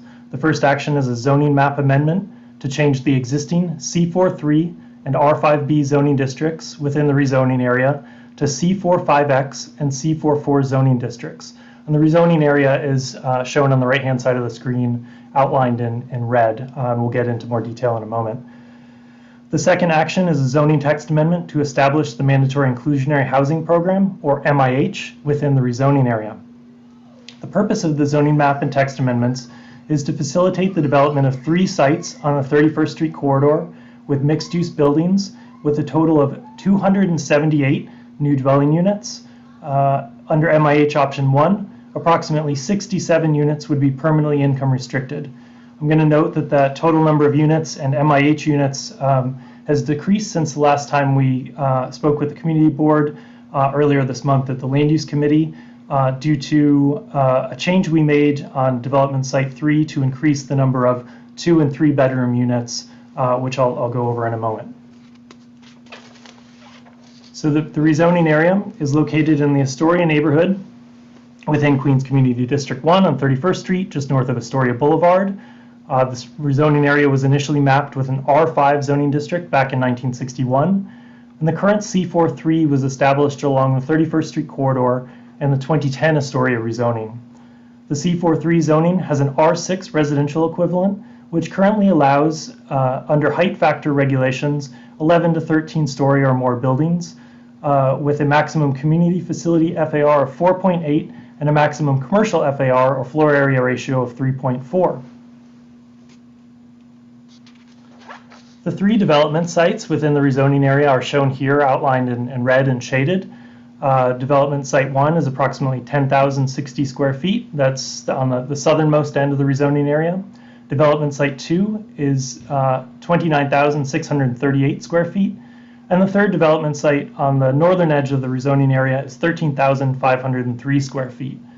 As you can see, the rezoning area is adjacent to the Astoria Boulevard station, serving the N&W subway lines. And there's also a connection to the M60 and Q19 bus lines. And you can also see the elevated subway tracks running along 31st Street. The surrounding area along 31st Street is characterized by commercial and mixed-use buildings, a school, PS 85, and several vacant parcels. You can also see Hoyt Playground, located across 31st Street from the southernmost sites. And then beyond 31st Street is primarily lower density 1 and 2 family residential buildings with some interspersed multifamily buildings. 31st Street is a 100-foot wide street. As I noted, the elevated subway tracks serve the subway, which run above. And the Astoria Boulevard is located directly south of the rezoning area, which is a 100-foot wide street. And then the approach to the RFK Bridge is immediately to the west. So the next few slides are photos of the 3 development sites moving south to north. The elevated railway, as you can see in these photos and the following photos, really dominates the streetscape.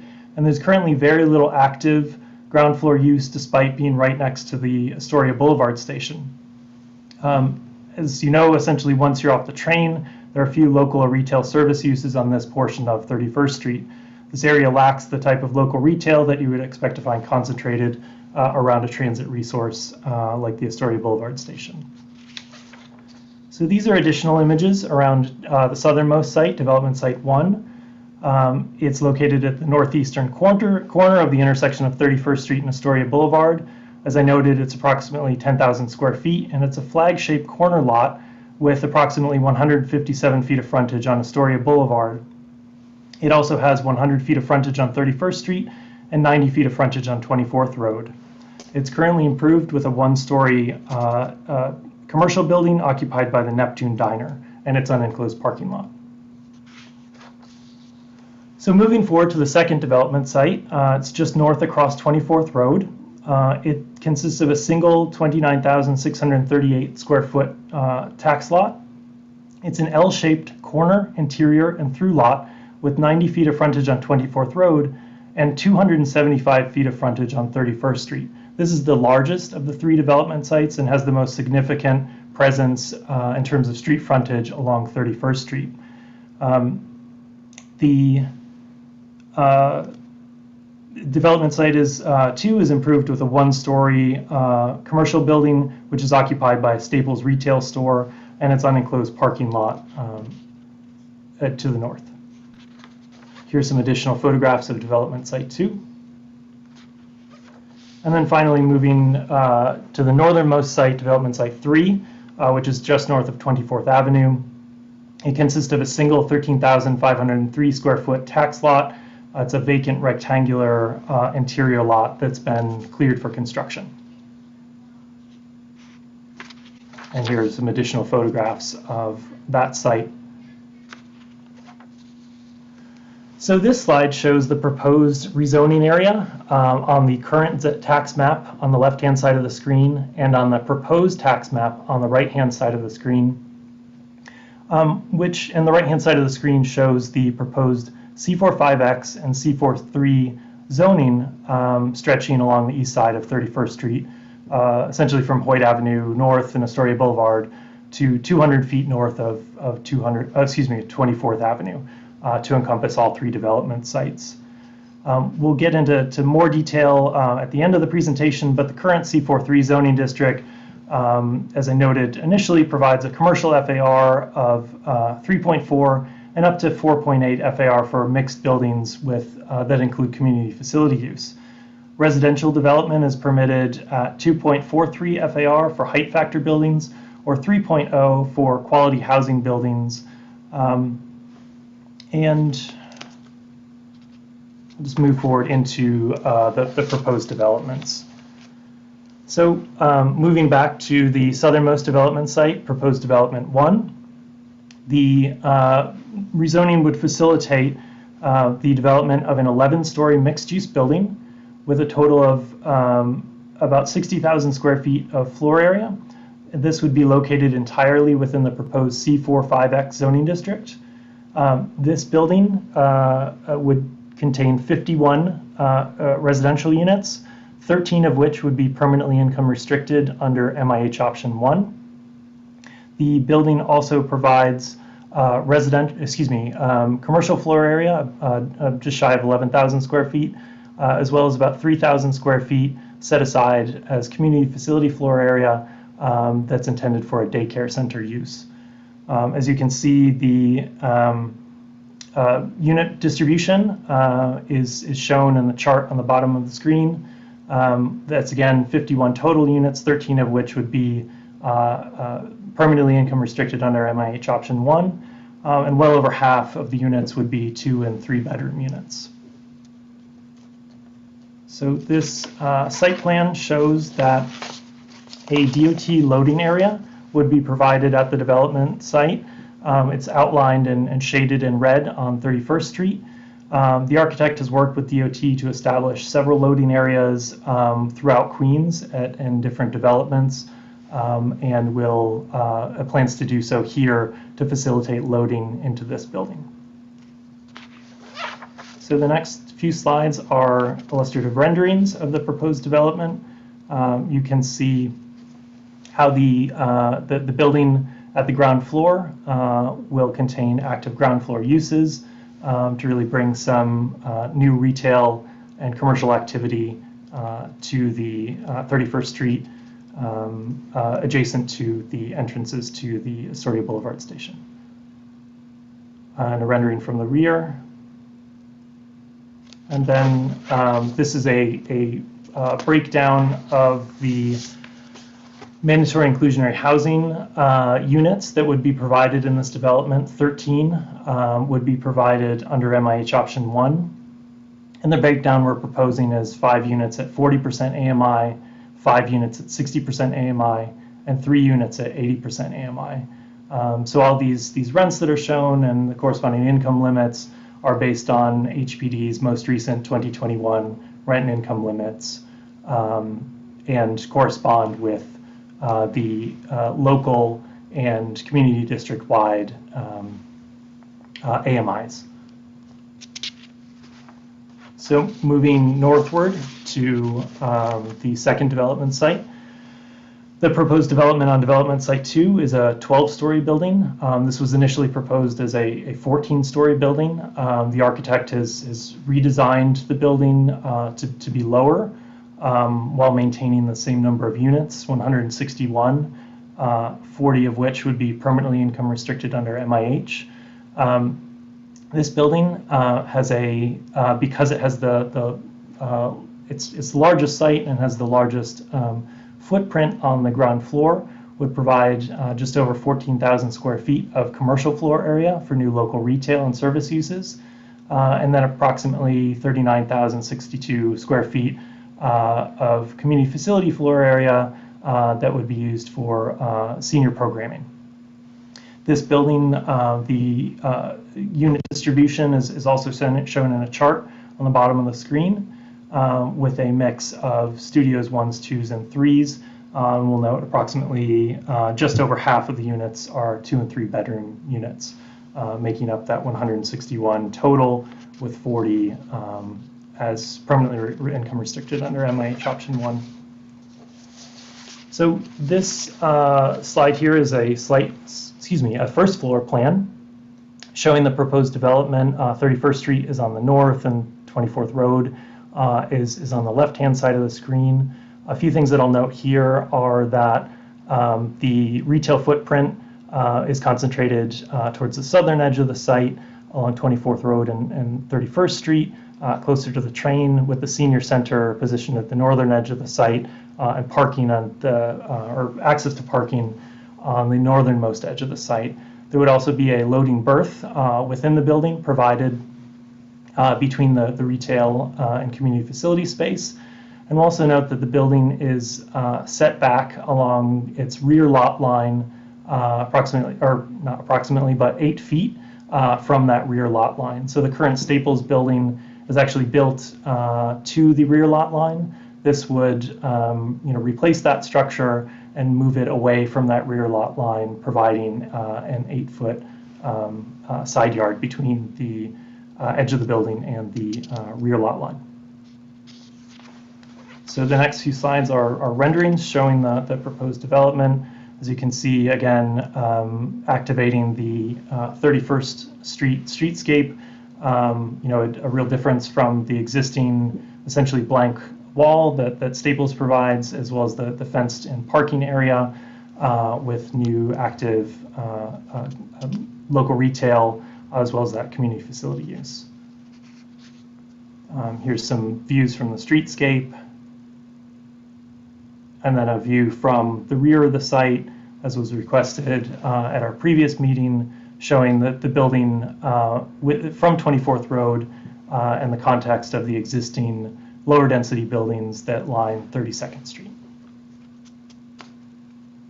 And finally, one additional view zoomed in looking southward on 31st Street.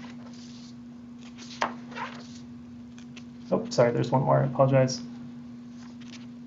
Okay, so moving forward to the proposed affordability mix for development site 2. Again, this is the largest of the 3 buildings and provides the largest MIH component. 40 units, the breakdown is 14 units at 40% AMI, 14 units at 60% AMI, and 12 units at 80% AMI, and the corresponding distribution by unit size shown on this slide. So moving forward to the northernmost and final site, this site is the middle size site of the 3 development sites. The proposed development on development site 3 is a new 11-story mixed-use building with 64 units, 16 of which would be permanently income restricted under MIH option 1. And this building provides about 7,500 square feet of commercial floor area, and then 8,000 square feet of the community facility floor area would be set aside for youth programming. We made some adjustments in response to questions, comments that were made at the Land Use Committee meeting earlier this month, and reduced the number of studios from 8 studios previously to 0, and 1 bedrooms from initially 58 down to 35, in order to add 17 new 2 bedrooms and 3 new 3 bedrooms. And there's a corresponding change to the MIH units. Just under half, or 45%, are now 2 and 3 bedroom units. So this development would similarly have a DOT loading area that would be provided at 31st Street. This site plan shows that the retail would be focused on the southern edge of the proposed building, with the access to parking and curb cut on the northernmost edge of the building. Then here's a rendering of the proposed building, as well as the next few slides, which show some details from the street. Similar to the other 2 sites, the intention is to provide new ground floor retail and local service uses to really activate that streetscape and provide more commercial opportunities for local residents and pedestrians along 31st Street.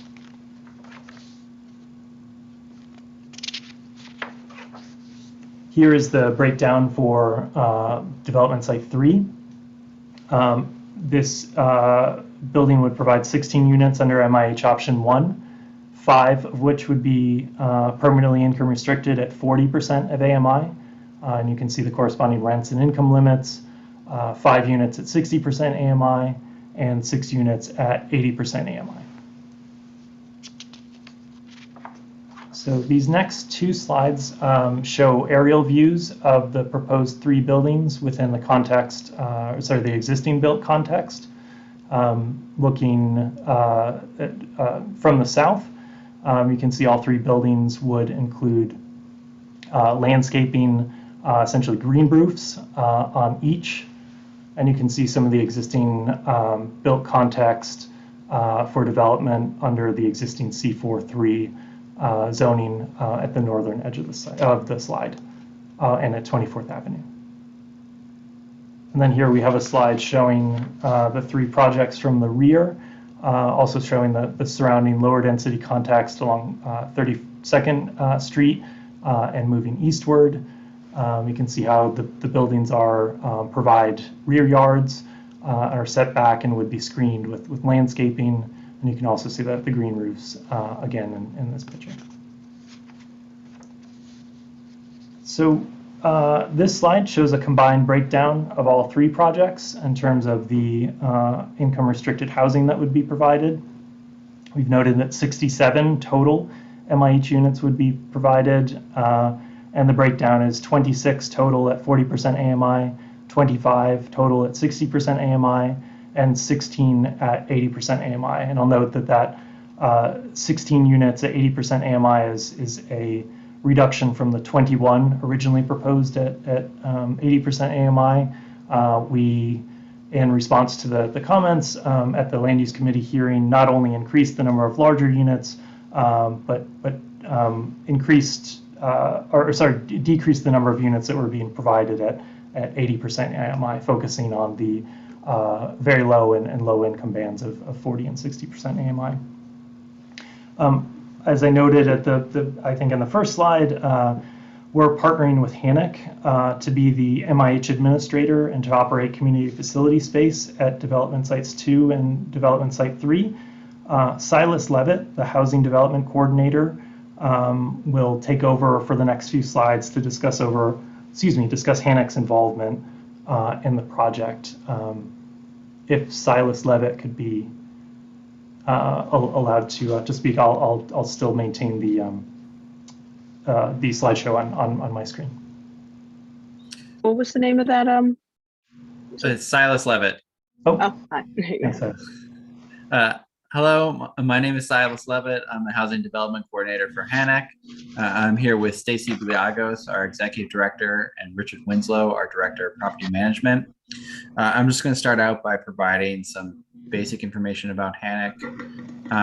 We're a nonprofit organization founded in 1972 in Astoria that provides a wide range of programs and services to people throughout New York City. We currently serve over 30,000 community members from youth to older adults. We also own 650 units of affordable housing in Queens and are the property management agent of affordable units located in 4 different buildings throughout the borough. We are fully committed to the development of affordable housing within New York City and especially Astoria, and we support any efforts towards that goal. For this project, we have been engaged in a dual capacity, both as a mandatory inclusionary housing agent and then also as a social services provider. As a MIH agent, HANAC will be responsible for ensuring that the 67 mandatory inclusionary housing units are rented in compliance with zoning provisions and applicable project guidelines. In particular, HANAC will provide the following services for this project: advertisement and marketing of the affordable units, management of the Housing Connect lottery process, processing lottery applications received, selection of tenants for the affordable units, managing the initial lease up and move in of the affordable units, and then on an ongoing basis, managing the wait list and providing long-term quality assurance and compliance for the affordable units, as well as referring any tenants for additional social services on an as-needed basis. If you go to the next slide, please. As I mentioned previously, HANAC has been providing social services to the Astoria community for nearly 50 years. I'm going to take this opportunity to highlight some of our extant social services programming and then discuss the programs we're proposing to run as part of this project. As you can see from the slide, we run quite a broad range of programs for both youth, adults, and families, and older adults. Most of our youth programs are funded through the New York City Department of Youth and Child Development and include a mix of after-school and summer programs, such as Astoria Cornerstone, Councilmatic, DYCD Beacon programs with locations in both Astoria and Corona, Compass, aka the Comprehensive After-School System Program, Sonic, aka Schools Out New York City, and also the Summer Youth Employment Program. For adults and families, we run a mix of education and workforce development programs like HSE, high school equivalency classes, ESL, English as a second language classes, and our Jobs to Build On program, which operates out of Harlem. We also provide more direct adult and family services too, including legal victim assistance and immigration support, as well as health access and alcohol and substance abuse treatment through our OASIS program. For older adults and seniors, we manage 4 senior centers throughout Queens, 3 of which are in Astoria: the Ravenwood Senior Center, the HANAC Archbishop Iakovos Senior Center, and the HANAC JVL Harmony Innovative Senior Center, which is essentially across the street from the project sites. Along with these senior centers, we also provide transportation services through East-West Connection, as well as Caregivers SNAP and information and referral programs, among others. If you could go to the next slide, please. For this project, we are proposing to extend the following programs to the project site. All of these are dependent on receiving additional funding from the city and or state, but while the final suite of programs may be slightly different, we feel that the programs listed here represent a good mix based on the needs of the Astoria community. We are proposing a mix of older and adult senior programming, workforce development, LGBTQ+ counseling, and youth and after-school programs. For senior services, this would be an extension of our existing information referral program to seniors in the Astoria area, as our current iteration of the program is located in the Bronx. The I&R program provides case management, social events like bingo nights and museum field trips, and information referrals related to Social Security benefits, Medicare, Medicaid, SNAP, and other public assistance programs. For workforce development, HANAC will provide a workforce development program for adults aged 18 and up, with services including high school equivalency classes, ESL classes, and an extension of our Jobs to Build On program. We also want to provide a counseling service for LGBTQ+ Astoria residents, as well as an additional counseling program for older adults who are members of the Astoria and Queens communities. These counseling services could also dovetail with our legal and immigration services already existent in the Astoria area. Last but not least, we are also proposing a youth and or after-school program at the site. This could include both after-school and summer-based employment programs, such as Astoria Beacon, the Compass, Cornerstone, or the DYCD Summer Youth Employment Program. As I mentioned, the exclusion of these programs will be determined based on the funding we're able to receive from the city and state at the time of the completion of the project. But this is what we hope to achieve and provide for the Astoria community moving forward. Thank you very much to the committee for your consideration, and I'm going to pass the talking back to Frank. Thank you, Silas. And I'll note that Silas and the other representatives from HANAC will be available for questions at the conclusion of the presentation, which I promise is just a few slides away. On this slide, we've listed several sustainability features that will be incorporated into each of the development sites to improve efficiency and sustainability and overall reduction in emissions. All three of these buildings will comply with all building code, energy and efficiency requirements, as well as the Climate Mobilization Act requirements with respect to building emissions. And moreover, they'll go above and beyond to provide sustainable features on the roofs, including the green roofs, which I just mentioned have been incorporated into the design. But other things to note, in addition to these specific efficiency measures, that electric vehicle charging stations, as well as bicycle parking, will be provided within the buildings. So moving onward, this as a result of the rezoning that would facilitate the development of these three buildings, our estimate, and we believe this is a conservative estimate, is that approximately 193 jobs would be created based on the non-residential space that would be part of each of these three buildings. We've also come to an agreement with the 32BJ, the local building service workers union, for prevailing wage jobs in each of these buildings. The developers have made a commitment to local and MWBE hiring and are partnering with Urban Upbound both on that local and MWBE hiring piece, as well as for job placement and workforce development for local jobs within these buildings. And finally, I just want to take a moment to, sorry, this is the second to last slide, and take a moment to just go over the existing C43 zoning that's mapped currently along 31st Street. The graphic, and I apologize, I didn't attribute the graphic, but it's from the Department of City Planning's 2018 zoning handbook, and it shows the different building forms that would be permitted with what's called as of right development, or development that could occur today within the C43 zoning without the rezoning. So C43 has, it's a commercial district, but it has what's called an R6 residential equivalent. This permits a maximum residential floor area ratio, or FAR, of 3.0 for quality housing buildings. That building form is shown on the rightmost corner of the screen, the lower higher lot coverage building.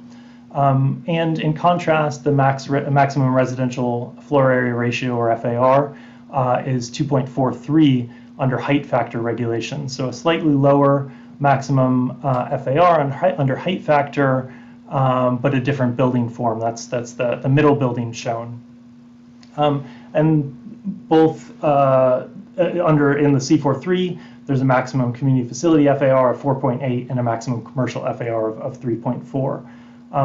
The difference between, or one of the significant differences between quality housing development, which has a maximum height of 75 feet or 7 stories, is that height factor buildings are governed by what's called a sky exposure plane above 60 feet or 6 stories, which, depending on the size of your site, can allow an approximately 11 to 13 or more story high building.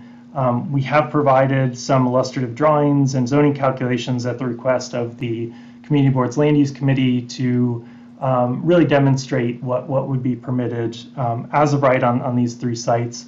Ultimately, and as we've described in a letter to the Community Board, we believe the proposed zoning allows for better design than would be allowed as of right, more housing, and the inclusion and the addition of mandatory inclusionary housing, which comes with a requirement for a set aside of 25% of the residential floor area at a weighted average of 60% AMI with an income band with a 10% at 40% AMI. Again, the existing C43 zoning does not come with a requirement to provide permanently income restricted housing under MIH. That program is not yet mapped, but would be part of the proposed rezoning.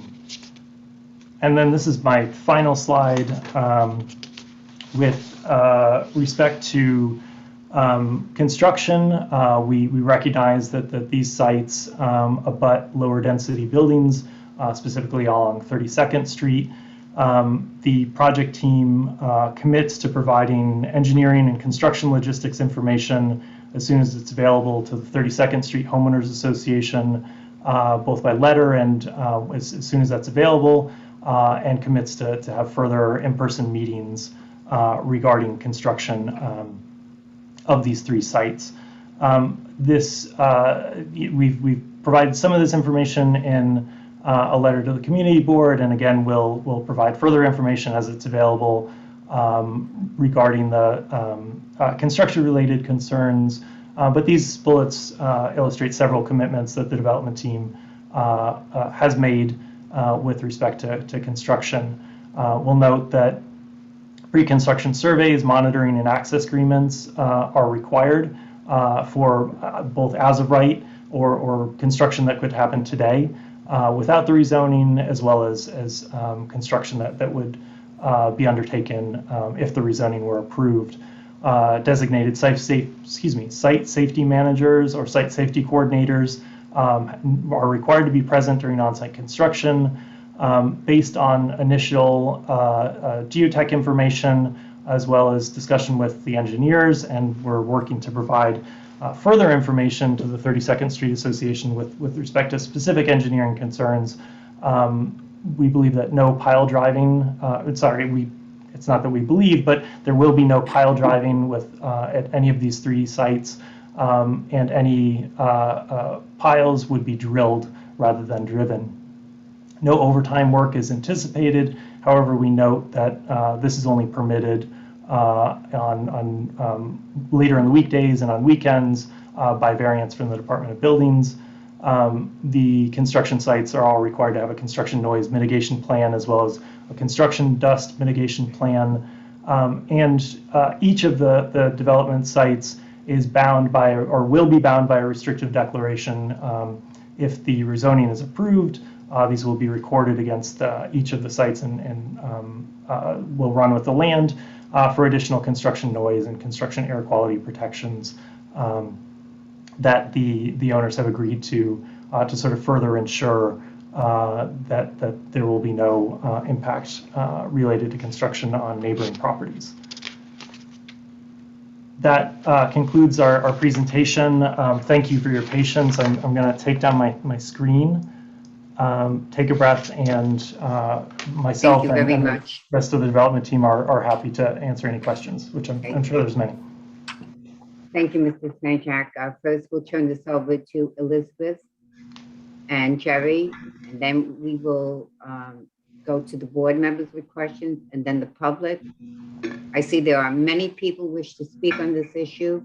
I ask the board members to limit their questions to 1 so we can get to everybody. And if it's been asked already, don't ask it again. Thank you. Elizabeth? Thank you. Again, I'm going to summarize the report as it went out late today.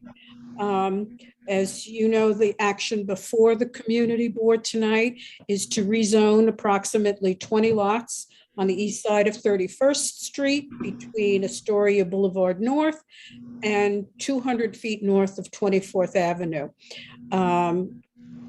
to C45X and C44 in order to construct the proposed developments that you saw explained by Mr. St. Jacques. The committee reviewed this on September, actually had 2 meetings on March 24th and September 1st. And the comments that came from them are follow. The rezoning area encompasses 3 very separate and independent development sites that don't have construction commitments really, or a schedule. A 4th site was identified as a future development site also, but that was not, because there is no proposal to develop it. This was not part of the presentation today. Comments more related to the buildings themselves and the size of the buildings. They are out of context with the adjacent low density and mid density neighborhood character. Even though site 2 was lowered by, I think, 2 stories, it's still very uncharacteristic of the development patterns that we have. There are comments about the shadows that are cast by these buildings across the school, across the playground, and certainly the homes immediately adjacent to it to the east, which will not get south and west light, sunlight.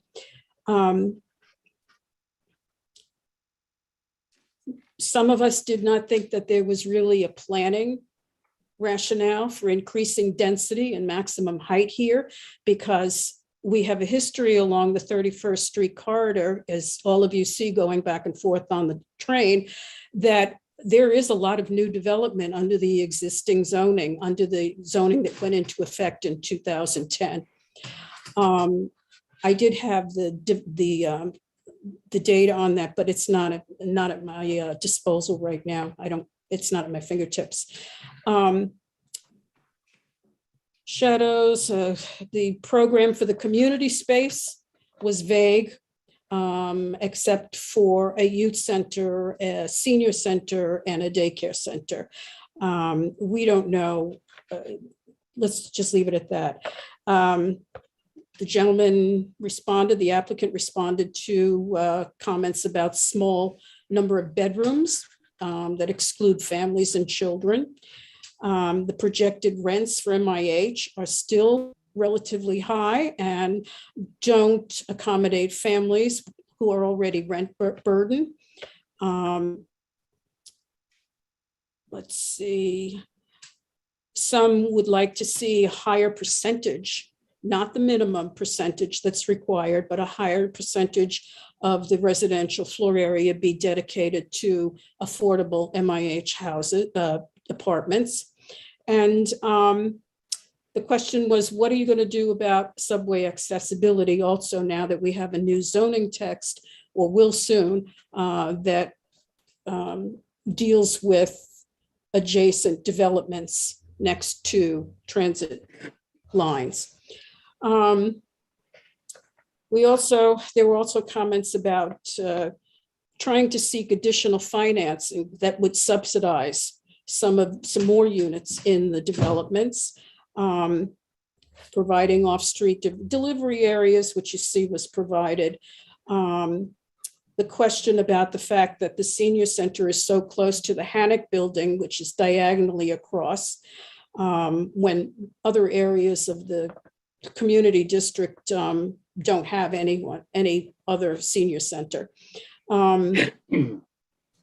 Let's see, parking areas. There were comments about the fact that because it was so transit oriented over there, that perhaps some of the parking area should, that is not required by zoning, should be reprogrammed for apartment residential space, and thereby increasing the number of units that can be constructed within the building. Since the 9/1 meeting, the office has received a number of emails in opposition to this. First, it was 5 or 6 emails from residents. They all cited that the development is out of scale and it's non-contextual and it has severe impacts on the adjacent owners. With respect to, and in support, there were letters sent from the NYCHA developments, area churches, and some other individual letters who cited reasons for supporting it, being housing opportunities, more housing opportunities, the services that are going to be provided within the community facility space, that is the senior and the youth centers, and the temporary and the permanent jobs that will be constructed. Let me see. Okay, so in addition to the letters that have come into the office also received petitions, both opposing and in support. I took a look at them. I'm not finished, but what I was able to do was get a number of people who signed these petitions who would be affected immediately, who were in an area very close to the project. And I must say first, the signatures that came in opposition were 225 signatures. And out of those 225 signatures, 72% of them were from the immediate area. And that area I defined as the Amtrak viaduct at 33rd Street on the east, Grand Central Parkway or Hoyt Avenue on the south, and 28th Street on the west, because this is the primary impact area. So most of the people in that area who signed the petitions were opposed to it. We also received a significant number of petition signatures in support. Last count was approximately 450 that I know of. Some of them were duplicates, but I did go through each and every page of them, and I have so far from that particular group, only 8 of the signatories were signatures of people who lived in the area that I had outlined. I don't have additional information. And I also must point out that we must be making quite a bash with everyone about these developments, because we've had people respond on this in support of this project, coming from Brooklyn, Manhattan, Chicago, Kansas City, Oregon, and Long Island towns, not to mention all other areas of Queens. No one from the Bronx or Staten Island, I must say. So at this point, I've given you a synopsis of what the committee discussed. As before I said, we did not take a vote because we did not meet in person last month. So we will have to, a motion will have to be made from the floor when we go into our business section. Thank you. Thank you, Elizabeth. I'm first going to call on board members who have their hands up and have questions. Again, please keep your comments to 1 or your question to 1. There are many members of the public who wish to speak, and we want to give everyone the opportunity. Okay, Tom Ryan. Tom? Okay, hold on, I got to unmute. Can you hear me? Yes. Okay. Quick 1 minute. Basically going from, let's see, what is this? C43 to R5B to C45X to C4.4. Basically, it's as a right with request for zoning variation that will increase the floor, the height, the yards, the setback, more MIH, more density, etc. So you could build this as a right anyway, but that's just stating a fact. My biggest concern is the traffic. How are you going to handle all the traffic during this building process? Will you answer that, Frank? Can we? Thank you. Sorry, I had muted myself during Liz's report.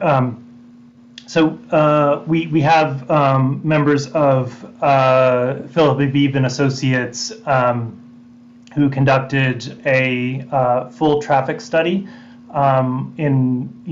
which was required under the city's environmental quality review, and made the determination that there would be no significant adverse impacts as it relates to traffic, and then also covered construction.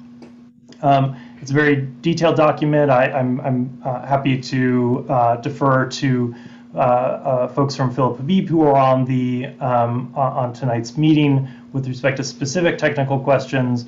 But I'll note that essentially we performed a thorough traffic analysis as required,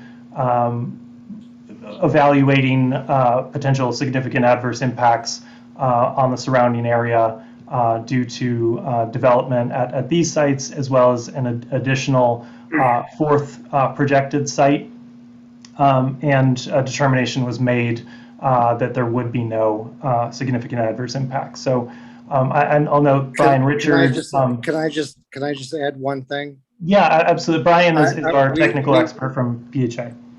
We did our existing conditions before COVID, so we analyzed the whole the traffic development with existing conditions pre-COVID. So it's pretty much the worst possible condition you can do. And I'll just piggyback on what Brian is saying. The environmental analyses also compared no development, essentially the status quo, to the proposed development. So there's a much larger increment than an environmental analysis that would have been between what the property owners are able to develop as of right versus the proposed zoning. We opted for a more conservative analysis. So again, with pre-COVID conditions and essentially evaluating the status quo versus the proposed development versus as of right development versus the proposed development. Thank you. Andy?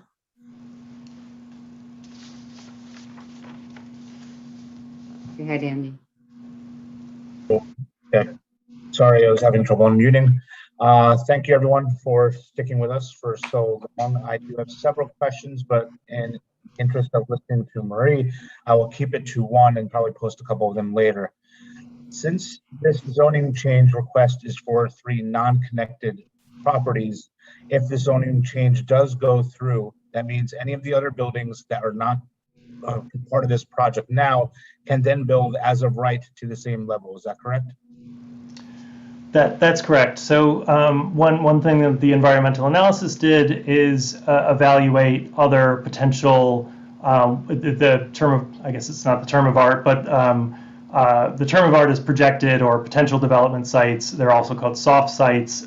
So it looks at the rezoning area, what else is within the rezoning area besides the applicant-owned 3 sites, and also evaluated a 4th site, which would be, is all lots that are independently owned, but for a more conservative analysis, it reviewed whether, the potential development of that, hypothetical site, if an assemblage were made for that site. But to answer your question, yes, anything within the proposed zoning area could be developed as of right, but it's more likely than not that most properties would not be developed based on the criteria for seeker. Thank you. Kathleen Warnock. Hi, thank you.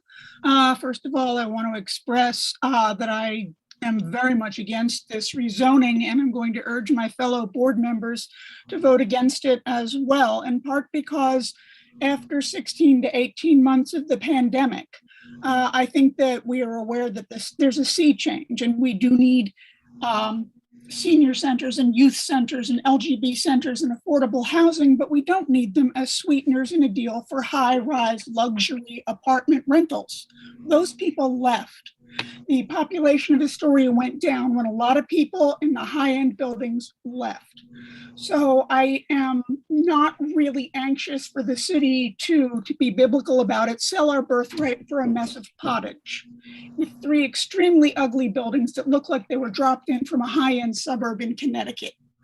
So basically what I'd like to say is I think that we must, especially now with this new city council coming in, with many more members who were elected through grassroots support, to stay away from this model of development. This particular, excuse me, development has been on the table since 2019 and has been discussed since back then, and was notably disrupted by a Zoom bombing during a Housing and Land Use Committee meeting. But I do not think this is the way to go into the future. The way to go into the future is with community land grants and with using the buildings for the best community service for the people in and around that neighborhood who live there in very well used and well-loved housing. Thank you.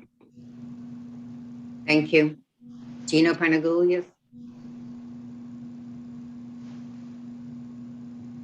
Gino? Yep, I'm trying to unmute. Can everyone hear me? Yeah, we can hear you now. Thank you. Great. So one of the concerns that I have with regards to a lot of these, and not particularly this particular development, but just in general, is one of the things that we're seeing with these massive amounts of buildings that are coming in. It's putting a huge strain on our city infrastructure, specifically the sewers. We saw that specifically with Hurricane Ida, where we have dozens upon dozens upon dozens of basements that were flooded. Installing these buildings and getting these high-rise apartments and getting all of these utilities turned on is just going to strain an already strained system. So I don't see any sort of conversations about how we're going to be leading a charge in solving these very strained infrastructure systems. And that causes me a lot of pause and a lot of concern, specifically for this project and future projects. If I may just respond quickly, I'll note that as part of the environmental analyses, infrastructure was analyzed. For these sites, it was found that there would not be significant adverse impacts as a result of these developments. And we'll also further note that there are extensive Department of Buildings code requirements as it relates to efficiency and stormwater retention, which would seek to address the very problem you raised. So those will be incorporated into the developments.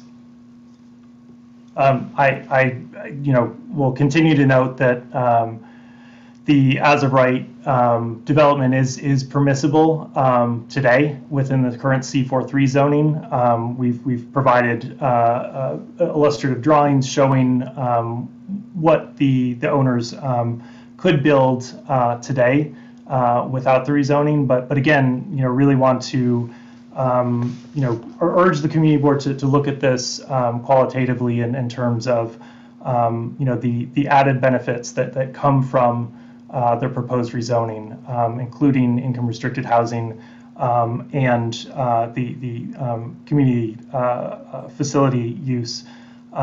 This rezoning is ultimately based on a land use rationale that goes beyond these proposed developments, and it really contemplates the existing zoning versus the proposed zoning, and that the proposed zoning allows for better programming, better building design, and ultimately our position is that would provide more community benefit. Yeah, so I keep on hearing that. The issue is that the boots on the ground, right? And me specifically, even as a building owner, I don't see that. All I see is that I consistently get water into my building where years ago I never did, right? So while, I can be rest assured that this goes into, I'm seeing something differently and I need to speak up on that. Thank you, Gino. Jan Alberti.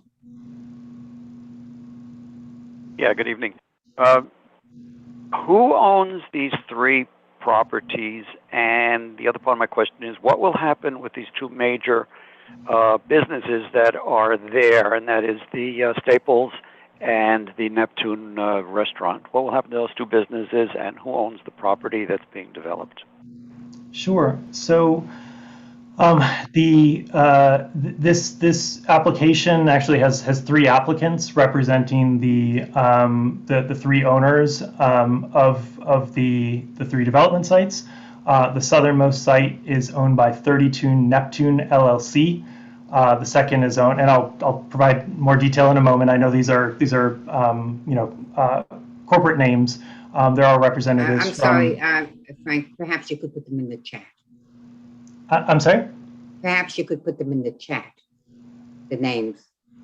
Oh, I have to admit, I cannot keep up with the chat and pay attention to you guys, so maybe I'll ask someone from the project team to do so. But just quickly, it's 31 Neptune LLC, 2441 Astoria Associates, and MDM Development Group LLC, and there's representatives of ownership on the call, so as not to just give you those corporate entities.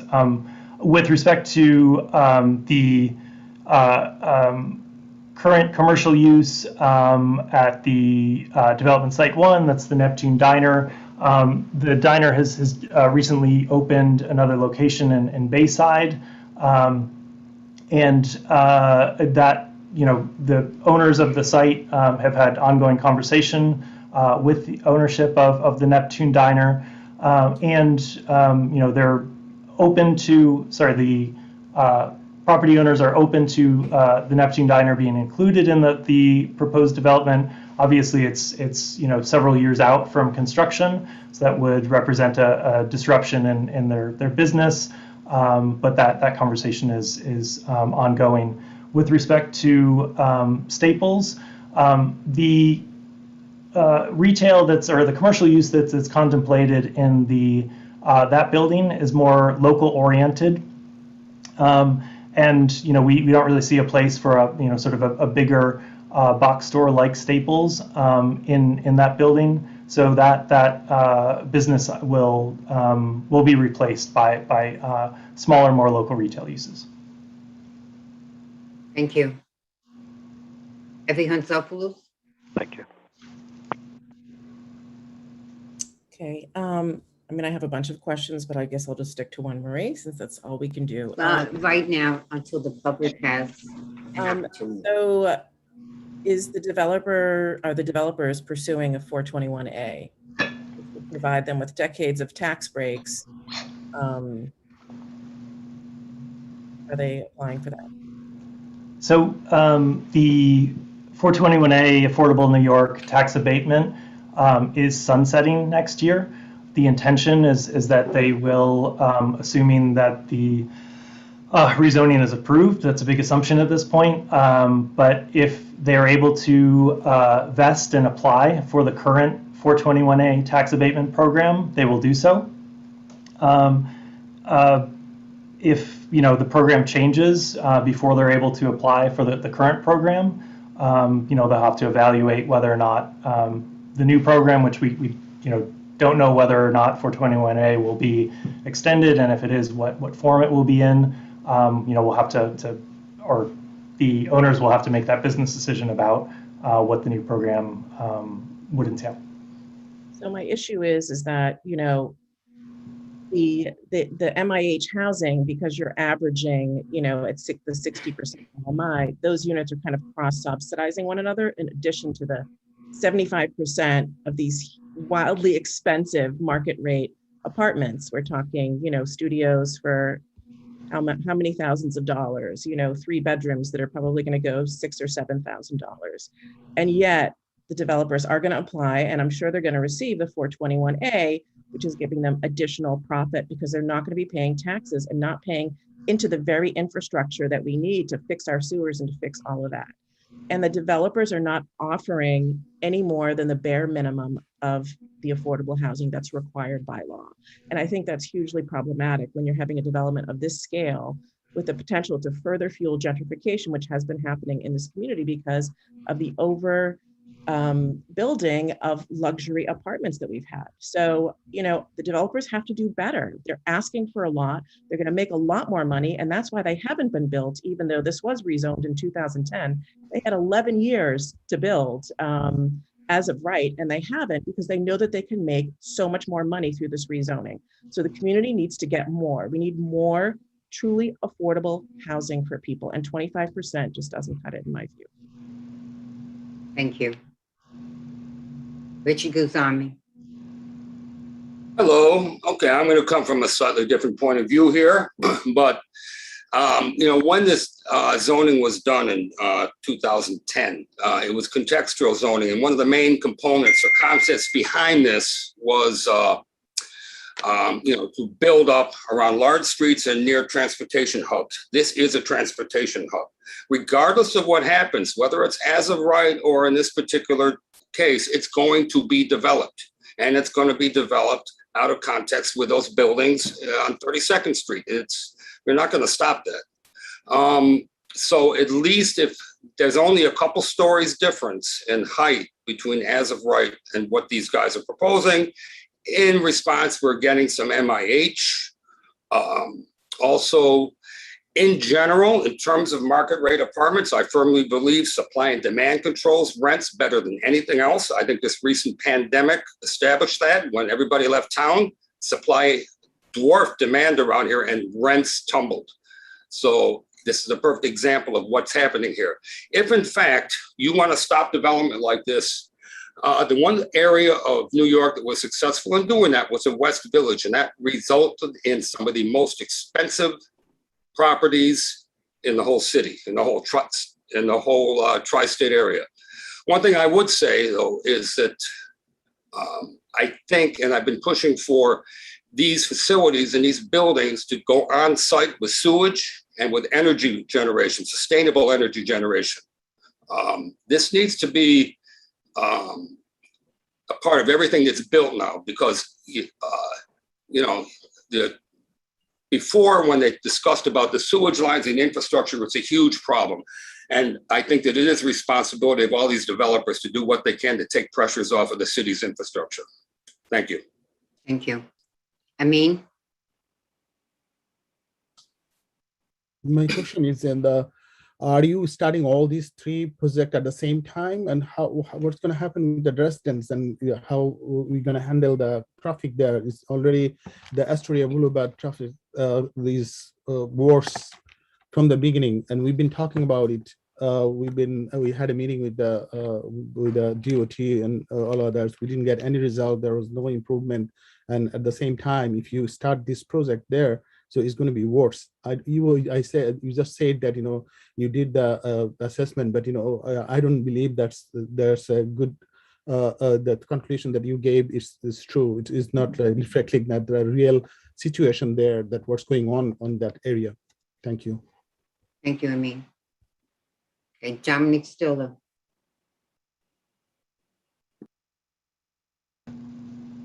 Hi. Hi there. Can you hear me? Yes. I would love some clearer metrics on this 4-page committee report that we got regarding what's the total floor area of all the lots? What's the buildable floor area as of right? And what's the buildable floor area with these bonuses? And then I'd like to know what's the square footage of the affordable housing and make a decision. But it's just all mishmashed about additional sites not being developed. None of this 4-page committee report doesn't mention any square footage. So I'm going to ask Frank, how many square footage is the entire lot that's being rezoned, the entire group of lots? You have that at your fingertips? Yeah. How many? 1 second. Sure. So, and I'll just give me a moment to find that. So we did an analysis, and actually, if I could, if I may just share my screen again, because it would help to provide a visual here. So question 1 is, what's the square footage of all the area being rezoned, which is originally C4-3? Okay. Yeah. I don't know which lots are changing, which aren't from this. How many square footage is everything? Is it those 3 blocks? Sorry, just give me 1 second. Sure. I just find it really impossible to make an informed decision, and that's why I'm asking. Yeah, you know, I actually I pulled up a graphic that's probably not on your specific point, but I can go back to. Right, fine. So that's as of right there. How many square footage? What's the square footage of all that building right there? So I have it broken down by building. I think probably the easiest way to make the comparison is simply by comparing our illustrative as of right scenario, which is shown here in a very rough rendering, just to give a sense of how the building envelope in the existing C43 compares to the proposal. Good. So now you're going to show us the plan, right? Go ahead and show us the plan. So let me just walk you through the difference. We see Frank. Okay. This is my question. We see this. We see the floor area in a nutshell. Now show us the plan that's proposed. Yeah. So I'll just pull my give me 1 second. Sorry, 1 second.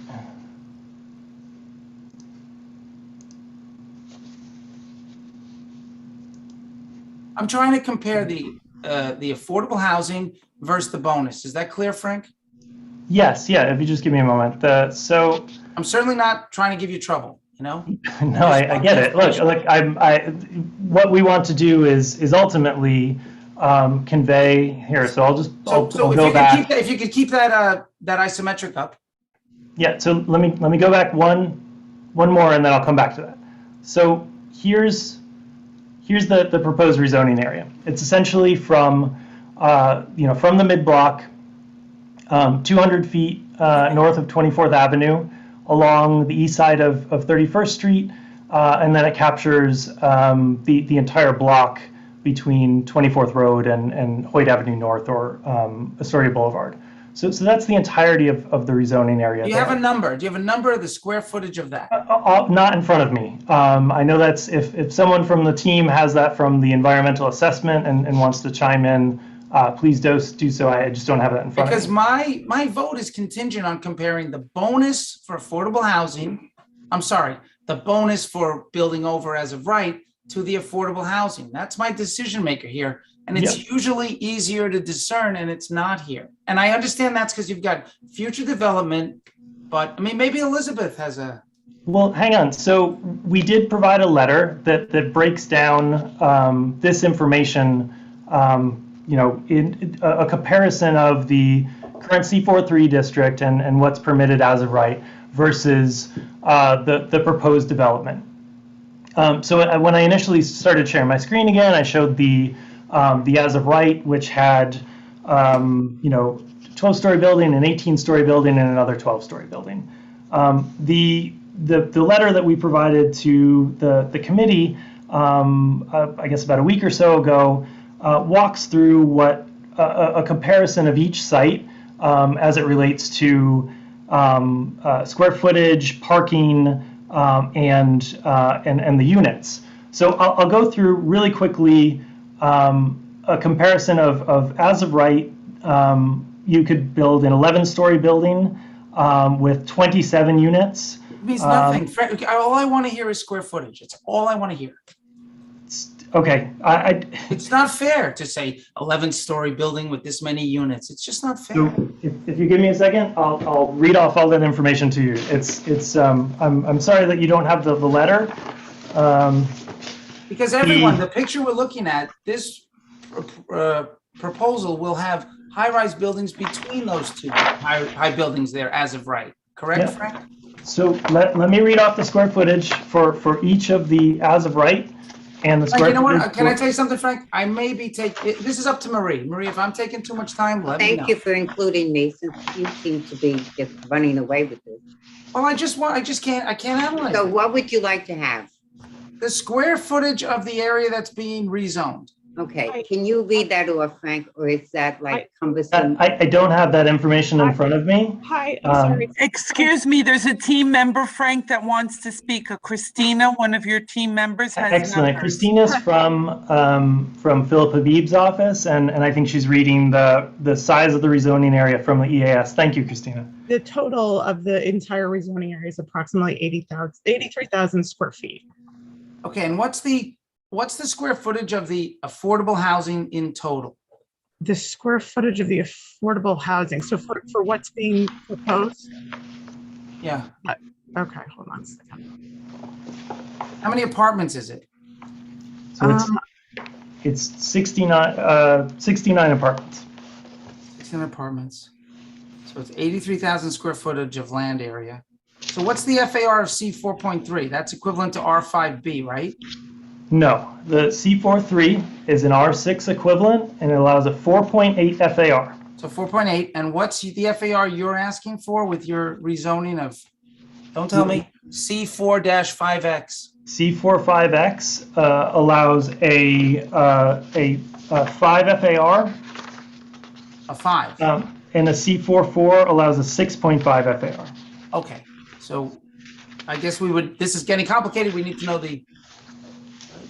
is it 50-50 of C45X, C44? What's the breakdown there? Oh, sorry, I just misspoke. The C45X with MIH allows a 6 FAR. I apologize. So it's a 1.2 FAR increase for the C45X. And for the C43 to the C44, it's a 4.8 to 6.5. So that's a 1.7 FAR increase. Okay, I gotta crunch some numbers. And can we get the total square footage of the affordable housing? And does it come close to the difference in that? You're going from, as of right, 4.8 to something like 6. So that's 1.2. And your square footage is 83,000.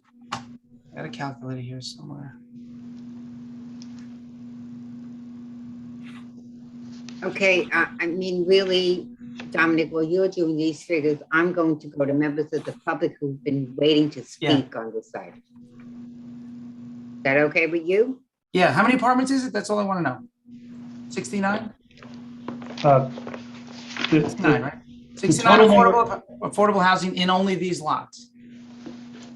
Correct. So right now, there's presently no requirement to provide mandatory inclusionary housing. Right. With rezoning, there would be. Seems that your 3 lots are about 60 to 70% of the entire area. Is that right? Your 3 lots? Looking at I'd be eyeballing it, but that's probably fair. Okay, thank you.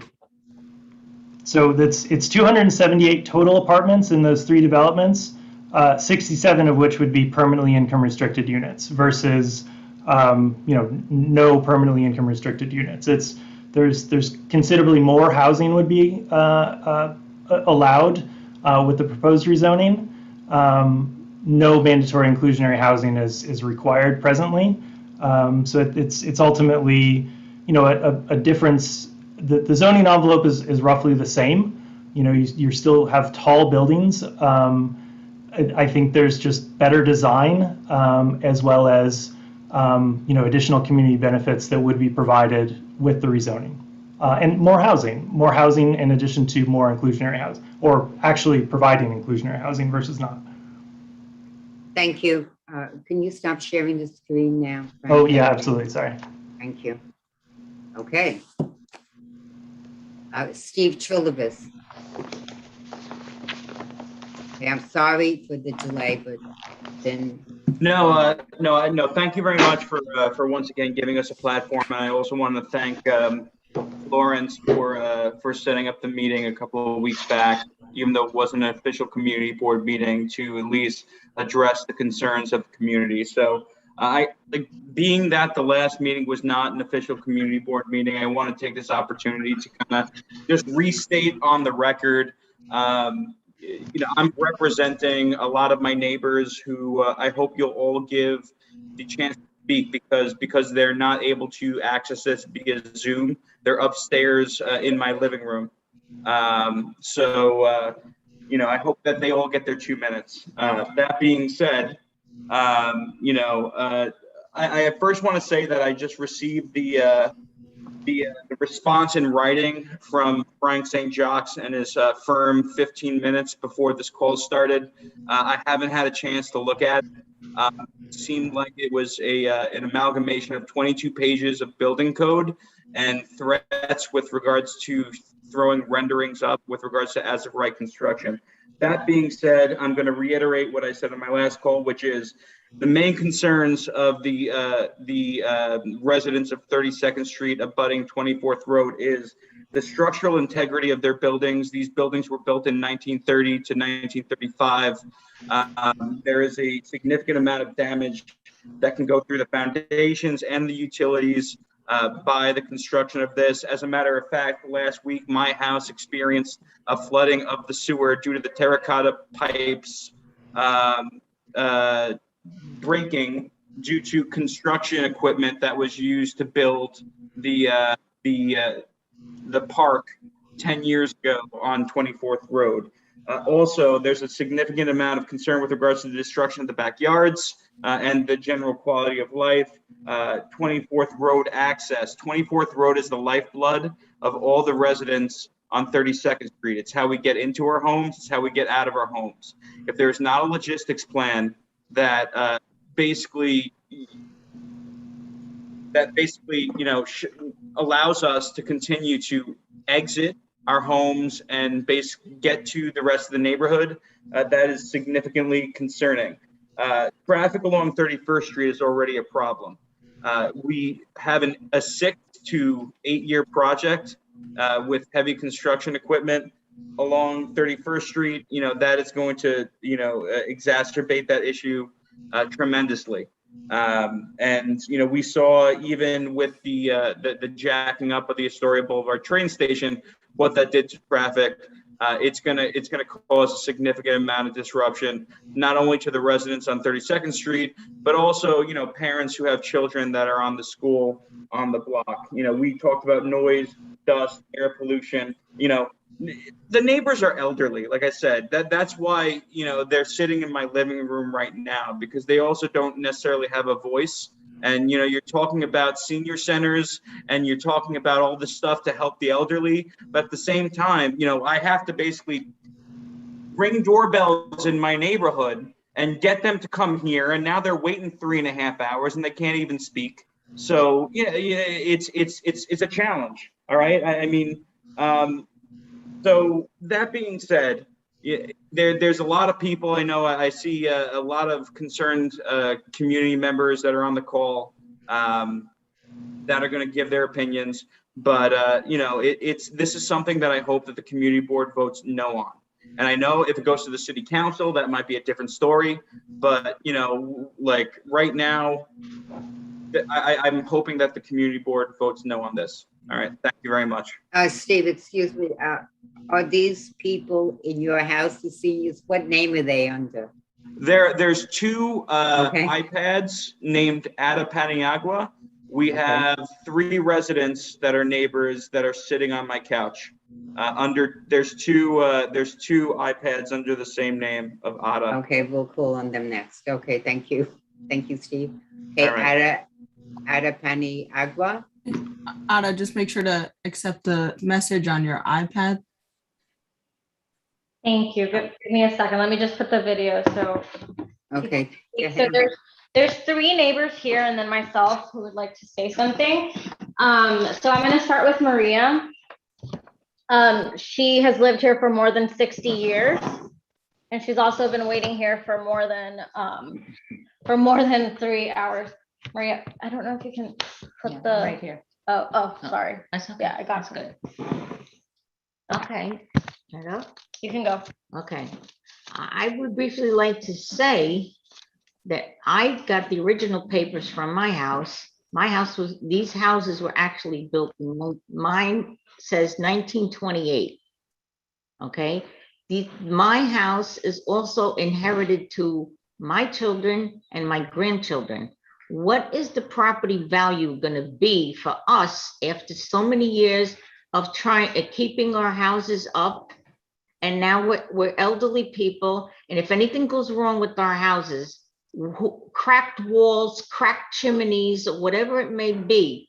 So my house is 93 years old, which is considered, when I looked up, anything over 50 years is historic.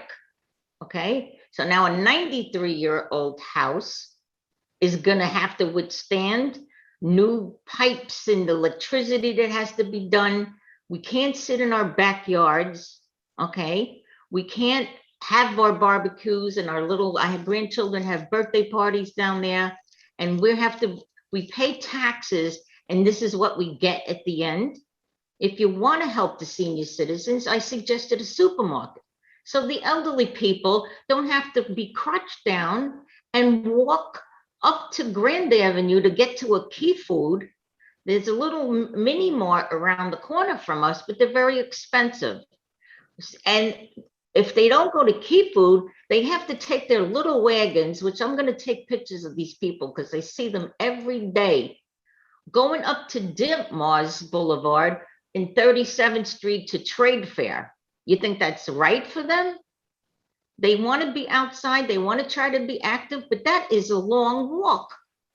Okay, so you want to do something for them? Please, let's not, you're making more congestion. Okay, I have grandchildren that go to PS 85. The train passes and the teacher has to actually stop teaching because the kids can't hear. Okay, I took a video coming back home, and it took me 20 minutes to go 1 block because of the traffic. They had 3 school buses against the curb, 2 on the outer double parked. They have a Greek church come and pick up kids with a van. So he's also triple parked to pick up his group. Okay.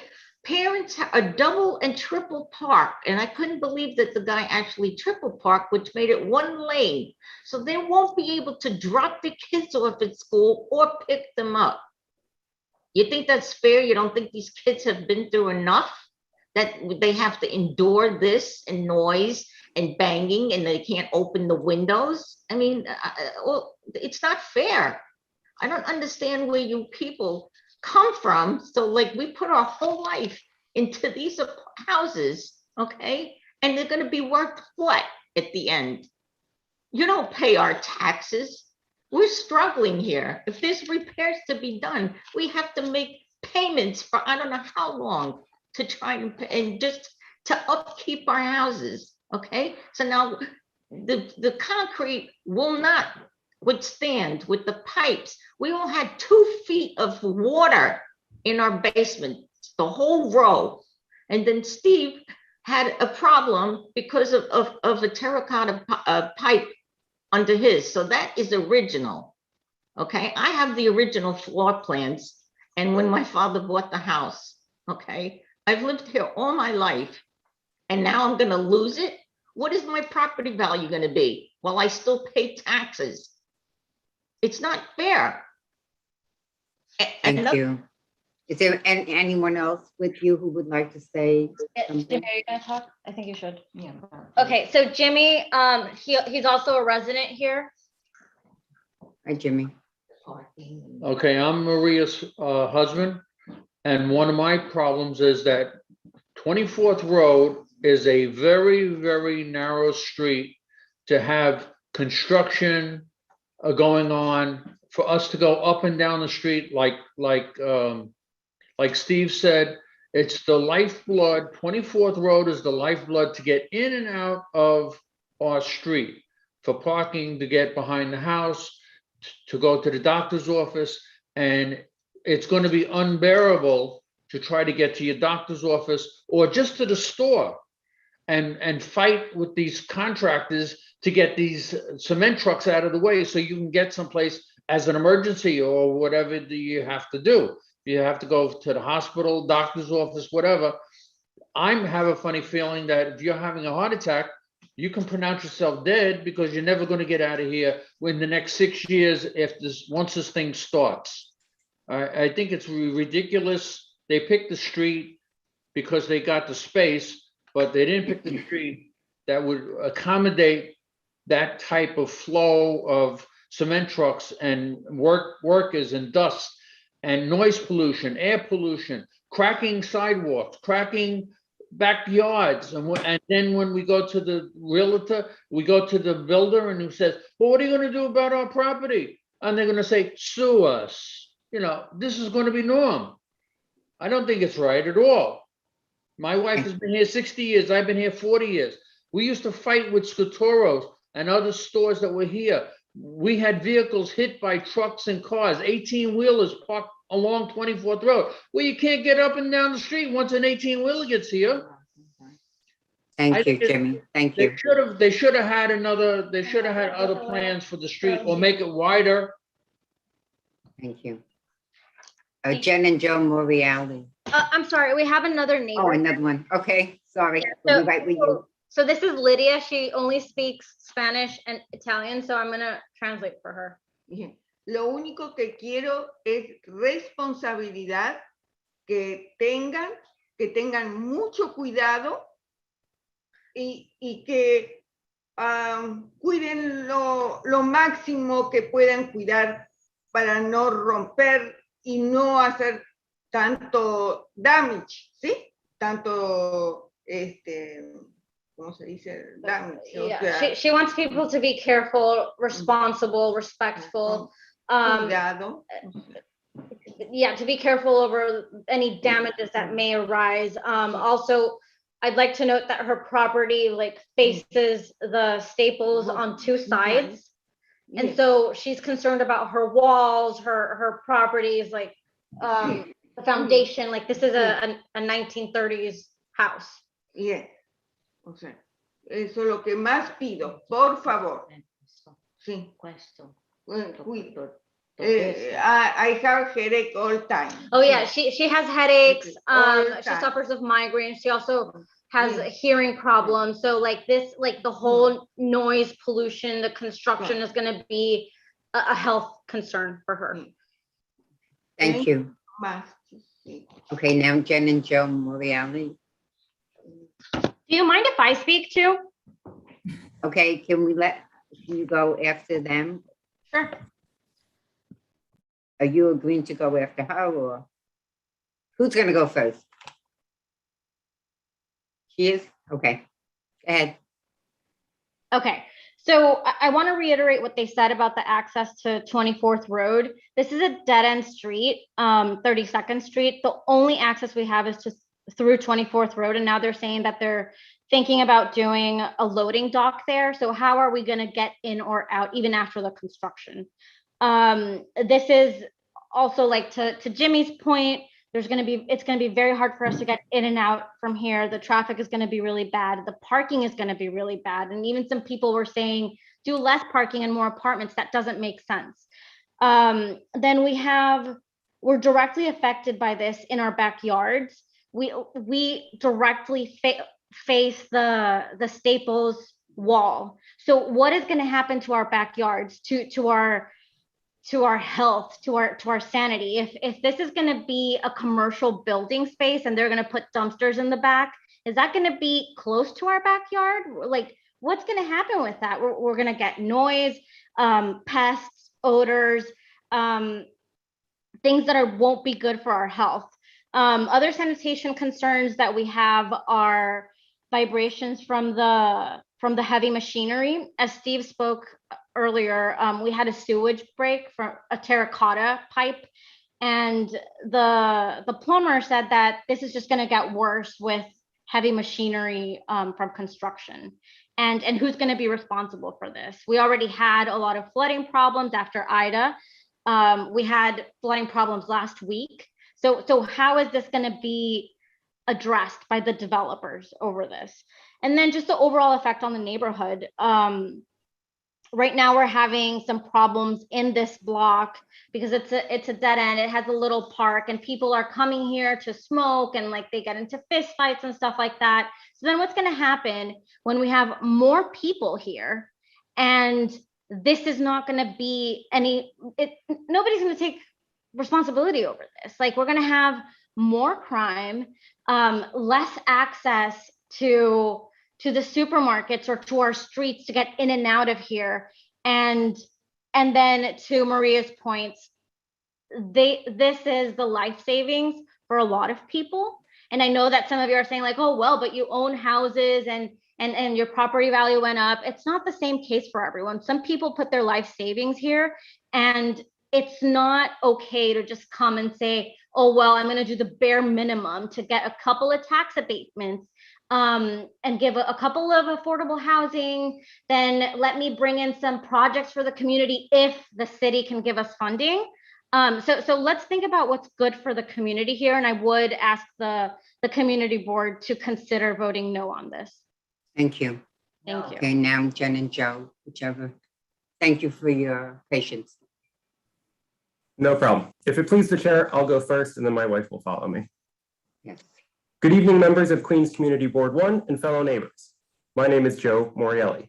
I'm a resident of CB1, first as a renter and now alongside my wife as a homeowner. While my written comments provided to CB1 last week go into much more detail, here are some key takeaways CB1 members must consider before voting. Even if this action does not pass, the applicants are free to develop mixed-use commercial and residential properties without rezoning. They are also welcome to offer MIH units without rezoning. Having additional housing stock and MIH units in a neighborhood is a laudable goal. Rezoning is not a prerequisite for this outcome. The EAS and tonight's presentation are free of any identified need for this change, and I subsequently propose the applicants have failed to meet this basic threshold for approval. As the EAS plainly lays out, and my comments explore in detail, approving this request will raise throughput at the Astoria Boulevard subway station beyond its design criteria. This will result in a condition where the platform is unable to disgorge passengers disembarking during peak times, potentially resulting in unsafe conditions for our neighbors. The situation for our public schools is like that of the subways, except the schools are already beyond capacity, even in the case of no action. If CB1 is interested in rezoning along 31st Street, should it not be part of a concerted effort that draws city and state partners into the conversation? Should we not lever these partners first to acquire educational and transit resources that can scale with the growth of the neighborhood? Why do these properties need to be rezoned when the applicants are already able to accomplish their goals of mixed-use development under the current zoning text? At its core, this is a question of consent. The applicants are asking for you to consent to much more than a simple rezoning. They want your consent to build out of the zoning that DCP laid down with extensive community input in 2010. They want your consent to busy our streets with new cars looking for parking. They want your consent to create unsafe conditions at the Astoria Boulevard train station. They want your consent to overcrowd our schools. They don't need it. I encourage you to vote against this proposal and share these and any other concerns you have with the City Council. Thank you for your time and consideration. Thank you, Joe. I'll go now. If that's Jen. okay. Thank you for all the community board members for the opportunity to speak and your willingness to listen. My name is Jennifer Morielli, and I'm an owner on 32nd Street behind the proposed Site 3. We live on our property and also rent out part of the property. I am concerned that a building of this size will make our property untenable, not only during the noisy period with dust and debris, but also after construction with its comparatively giant size compared to the rest of the neighborhood. I am worried we will lose our tenants and income, and because of this construction and lower the standard of living brought with it. I've seen the drawing showing the shadows this building will cast. We will be put completely in shadow that will extend 3 blocks each way, all the way from the beer garden to 34th Street. I and many of my neighbors are avid gardeners, and this will be a huge disappointment and loss. Lack of proper sunlight on our property will decrease our standard of living and mental health. We've lived in our house for the entirety of the pandemic, and our access to sunlight and the ability to have a garden is vital to our mental health and making our property tenable. I'm also concerned about what steps will be taken to ensure our privacy in our backyard space and to mitigate light pollution after construction. When buildings went in down the street, there were lights that were on 24/7 that glared into our windows at night. As a young couple, my husband and I hope to raise a family in this house. We are greatly concerned that public schools are already overcrowded and this building will only add to the burden on our education system. This building will be an eyesore in our neighborhood. The design does not fit in with the neighborhood, and it will change the skyline of Astoria hereafter. I am also highly concerned that the developer has not addressed any of the community's questions that we were promised answers to after the meeting we had with them 2 weeks ago. They haven't even shared a rendering of the back of the proposed buildings until tonight. I understand something will be built there eventually, but why does it have to be this? Why are we rezoning only these few spaces? With our seat on city council empty, who is looking out for our neighborhood? Thank you.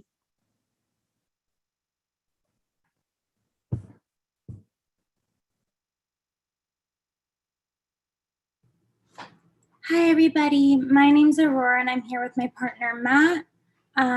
We really do understand some of the perspectives being voiced, but we are renting in a multifamily home owned by someone who basically has a property value in the millions. Personally, for me, I know I have to walk past the Staples every night. I just got home, we're eating dinner right now. You know, in the dark, and it is desolate, it is unsafe, and it is, you know, extremely underdeveloped, which I know a lot of people here are addressing. However, I just wanted to make the point, I feel it is highly inappropriate to suggest that, you know, young people coming into the neighborhood, part of this development or not, you know, are unwelcome. You know, I don't have a car, my partner doesn't have a car, we take the subway. Our concern is, you know, there's nothing when you get off, there's nothing when you get on. It's like, are we gonna remain in Astoria that's like, well, you know, new people are inconvenient, we don't want them, our schools are an issue. That's a DOE problem. That's not, you know, don't bring new young people into the neighborhood. I'm personally expected, you know? What do you say when, you know, a couple's having a kid and our landlord is hiking up the price, whether or not this development goes up or not? And I know a lot of the people here who are speaking have tenants of their own.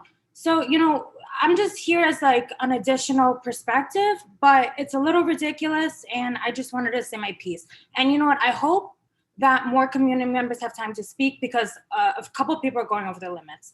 Thank you and good night.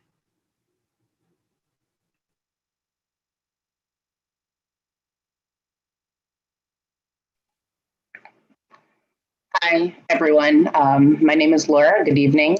And I just want to say that this is yet another affront to everything that is Astoria. As someone who lives directly behind the proposed rezoning, I'm disgusted. We have the Astoria that we're all familiar with green streets, human scale buildings, and a community of neighbors. And then we have the Astoria of glass towers, 10 stories high buildings, blocking out light, with people moving in and out, and developers placing profits before the integrity of the neighborhood. This project is built to revitalize the area, but if you are from this exact area, you will know, in fact, it is quite vitalized. What do we like about Astoria? Is it developments and anonymity? Is the developer here to make sure Astoria retains the focused, human-scaled, green streets and charm it always had? Or are these projects here to pack more and more people into our trains, pack out and overflow our sewer system, pack out our schools, our energy grid, our parks, and burden our infrastructure? We can't keep pretending that these sham affordable housing developments are either affordable or beneficial for Astoria. How can we continue to pack out the neighborhood without any changes to infrastructure, knowing fully well that the environment cannot handle it? This is borderline criminal. So please honestly ask yourself, what value does this project add to the people of Astoria? What real value does this rezoning bring to the neighborhood? Does this scale even match what is around it? Why do zoning laws exist if they are completely meaningless every time there is a large profit to be made? Can we add to the community while not destroying the character of the community? This is not a this or that. It can be both, and we should demand both, and this is not it. As someone who would be directly impacted by these zoning laws, who lives on 32nd Street and who does not own a home here, I ask you to please vote for Astoria and against this zoning change. We can develop without creating mega structures. This is really important to understand. Development is fine, But if you will not listen to the residents of Astoria who will be directly impacted, then who does the board listen to? What is the point of these hearings if projects like these pass despite residents' direct opposition? We are looking at the future of Astoria and our community, and I'm urging you to please vote no on this development and yes to the people and the community in this development. Thank you very much.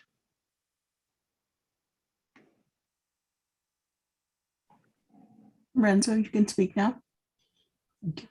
Good evening, everyone. My name is Renzo Ramirez, and I am a member of 32BJ SEIU, here on behalf of the more than 85,000 32BJ members to express our strong support of this project. The developers MDM Development Group have applied to build 3 new 11 and 14-story mixed-use buildings that will include residential, commercial, and community space. We are pleased to announce that the developer has reached out early to make a credible commitment to provide prevailing wage jobs to the future building service workers at this site. We estimate that this rezoning will allow for the creation of new property service jobs and 72 new affordable units. These jobs are typically filled by local members of the community, and because of this commitment, will pay family-sustaining wages, which help bring working families into the middle class. These apartments are needed for working people in Queens. This commitment to good prevailing wage jobs will give opportunity for upward mobility, security, and dignity to working class families. 32BJ supports responsible developers who invest in the communities where they build. We know that this development will continue to uphold the industry standard and provide opportunities for working families to thrive. Thank you.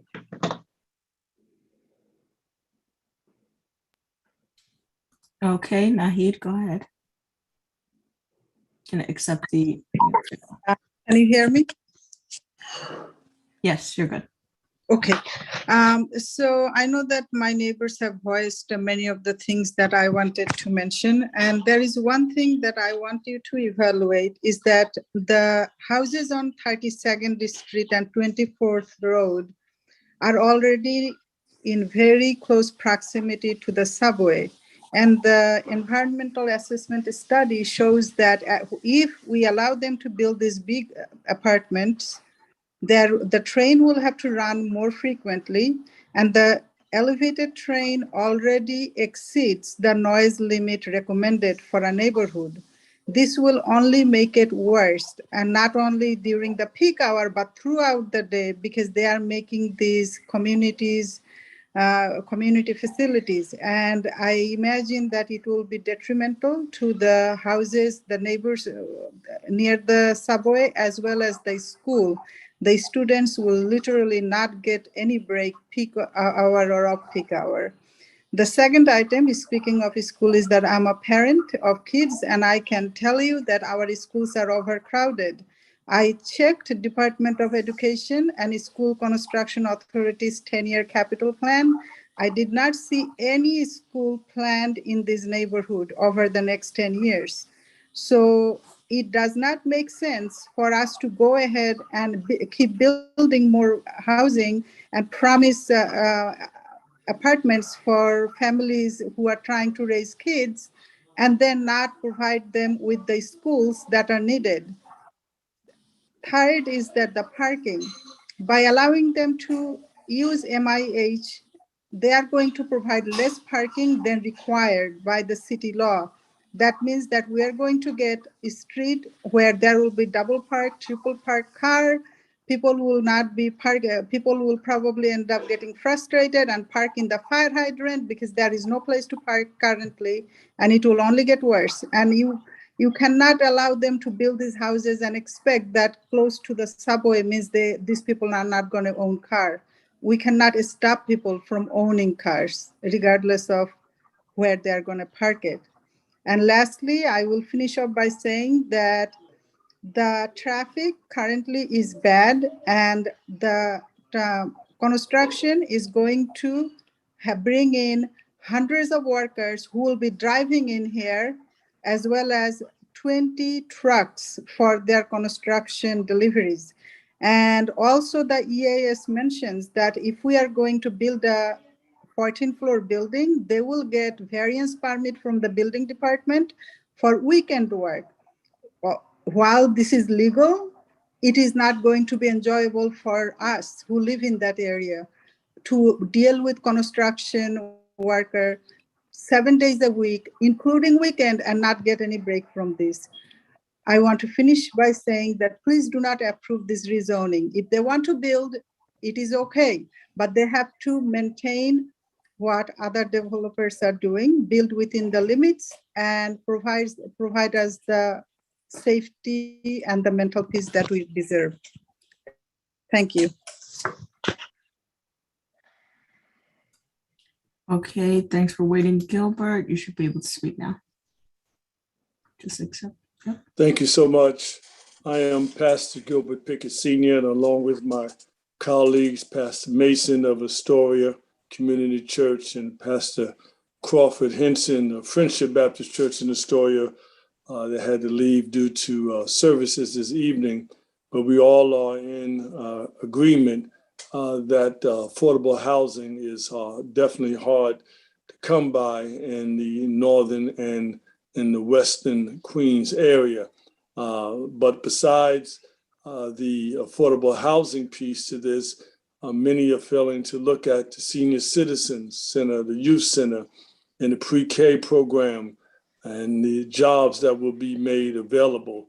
That's why I am in support. I have been pastoring in Corona, Queens for over 23 years in the residence of Corona, and definitely am familiar with the strip of rezoning that they are speaking of.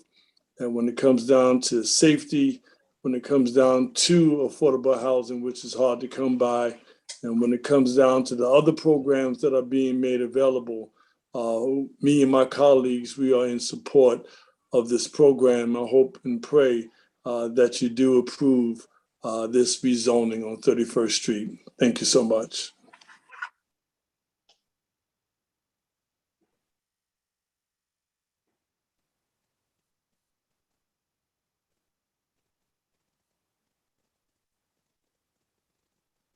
Marie, I think you muted yourself. There you go. Yeah, I did mute myself. Thank you. Okay, I said we close this hearing item. We'll be voting on it during the business section. And now we'll go right into the business section. Can I get a motion to adopt the June 2021 minutes? A motion, anyone?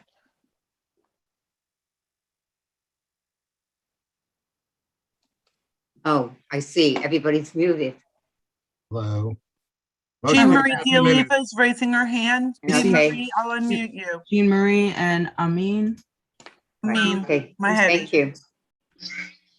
Okay, in the essence of time, I will not do a chair's report. As you see, virtual meetings are back on until January at least. And I also want to acknowledge that we lost one of our dear board members, Ed Baber, about a month ago. He was on the community board a very long time, and he was a gentleman, and he will certainly be missed. Florence? I would like to forego my report. I would also like to give my deepest sympathies for the loss of Ed Baber and one of our board members, Evie Chadzopoulos, who lost her mother. I just found out today, and I want to extend, the office staff and everyone's deepest sympathies. That's all. Thank you, Madam Chair. Committee reports. Consumer Affairs, Dino Panagoulias. I think that is Dino. My hand is on Dino. Should be good. Hello. Hi, Dino. Thanks everyone for being patient. So good evening, everyone. Eric, our chair, apologizes for not being able to be here today. I'll be doing a report as the vice chair for the Consumer Affairs Committee.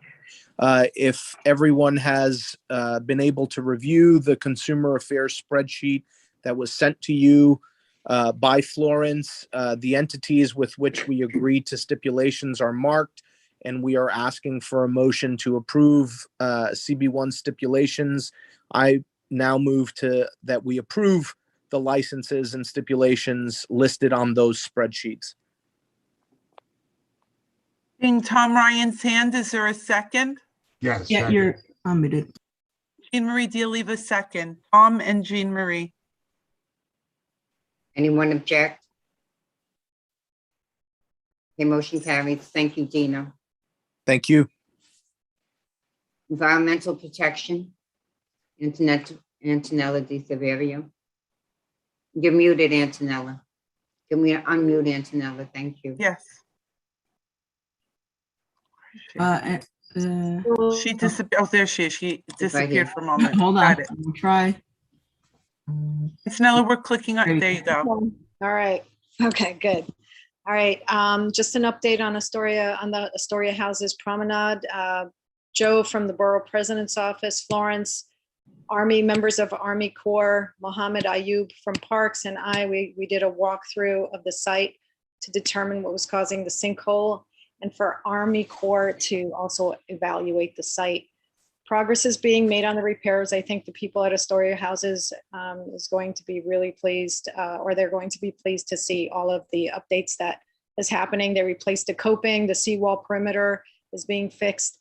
They're making sure that the sinkhole, the permeation on the seawall is going to be filled with gravel and concrete so that the sinkhole won't happen again. Army Corps, oh, by the way, the entire pavement on the promenade is being replaced up to the ferry entrance. The fencing is going to be replaced, the benching. So it'll be hopefully a sound area. Army Corps is preparing a report regarding the storm management in that area so that any future catastrophic events could be addressed. So we're really happy that that's happening. Also, New Yorkers for Wired Tech is asking if anyone has suffered a documented health injury from living under a roof with cell phone structures or in close proximity of a 5G pole or general EMF exposure. Please reach out to them at New Yorkers, spelled out New Yorkers, the number 4, wiredtech@hushmail.com. Also, Governor Hochul on Monday approved construction of 2 new power transmission lines that will bring more renewable energy. Both these lines will be coming through hubs in Astoria. And I think Dominic wanted to mention what's our date for next meeting? You're gonna have to unmute Dominic. Thanks, I'm not able to unmute myself. The next committee meeting for environmental/sanitation is October 12th. Okay, thank you. Thank you both. Land use and zoning. Marie, Richard has his hand up. Richard? No, I'm sorry, I was just for seconding, so. Okay. Take it down. Thank you so much. Land use and zoning. Elizabeth and Jerry. Or Elizabeth?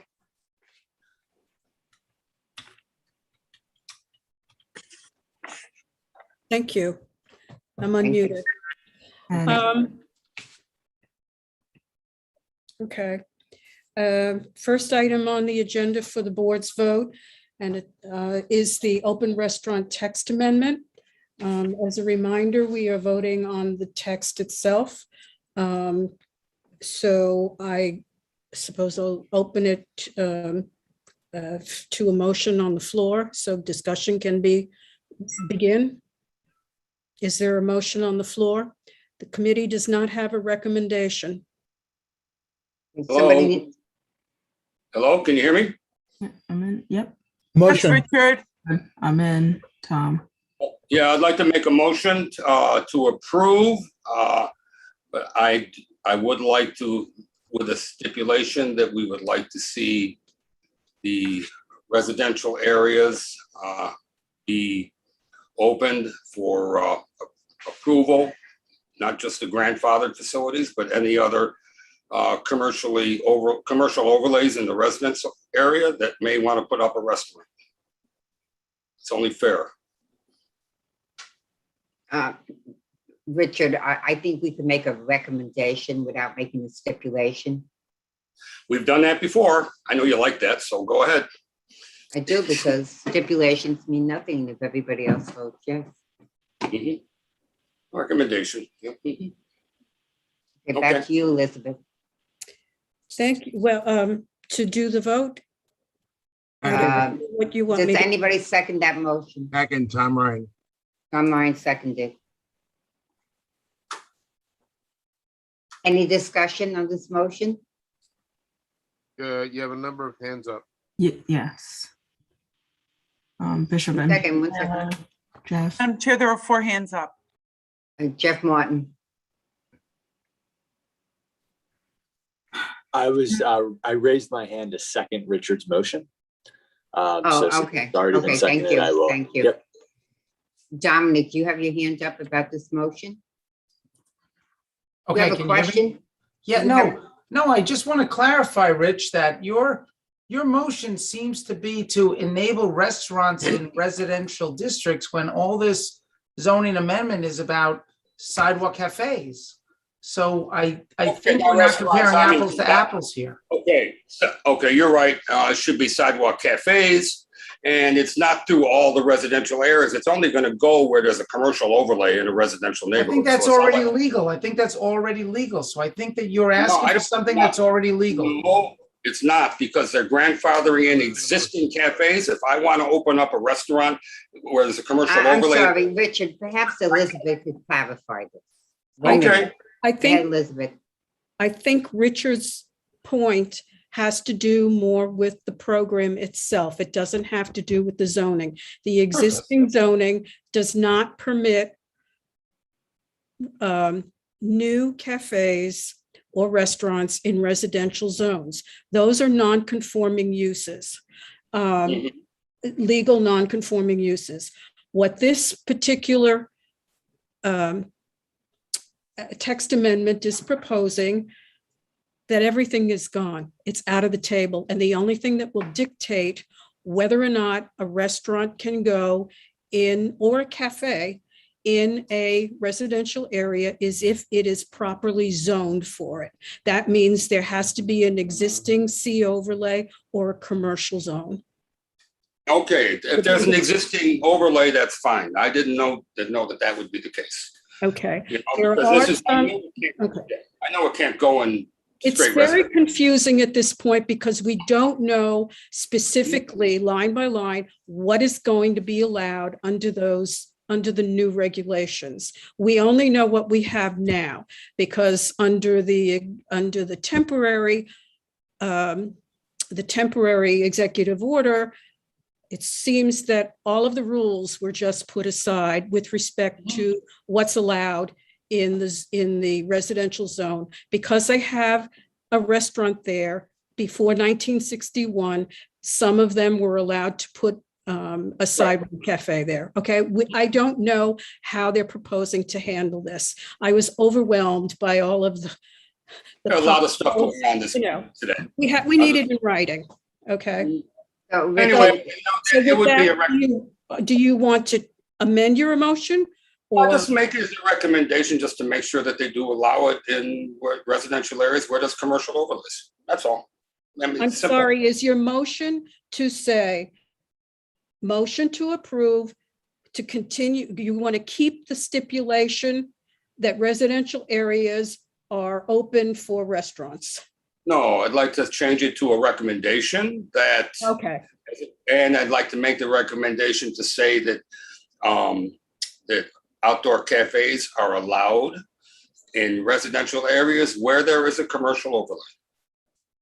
Which they are already. that will be done.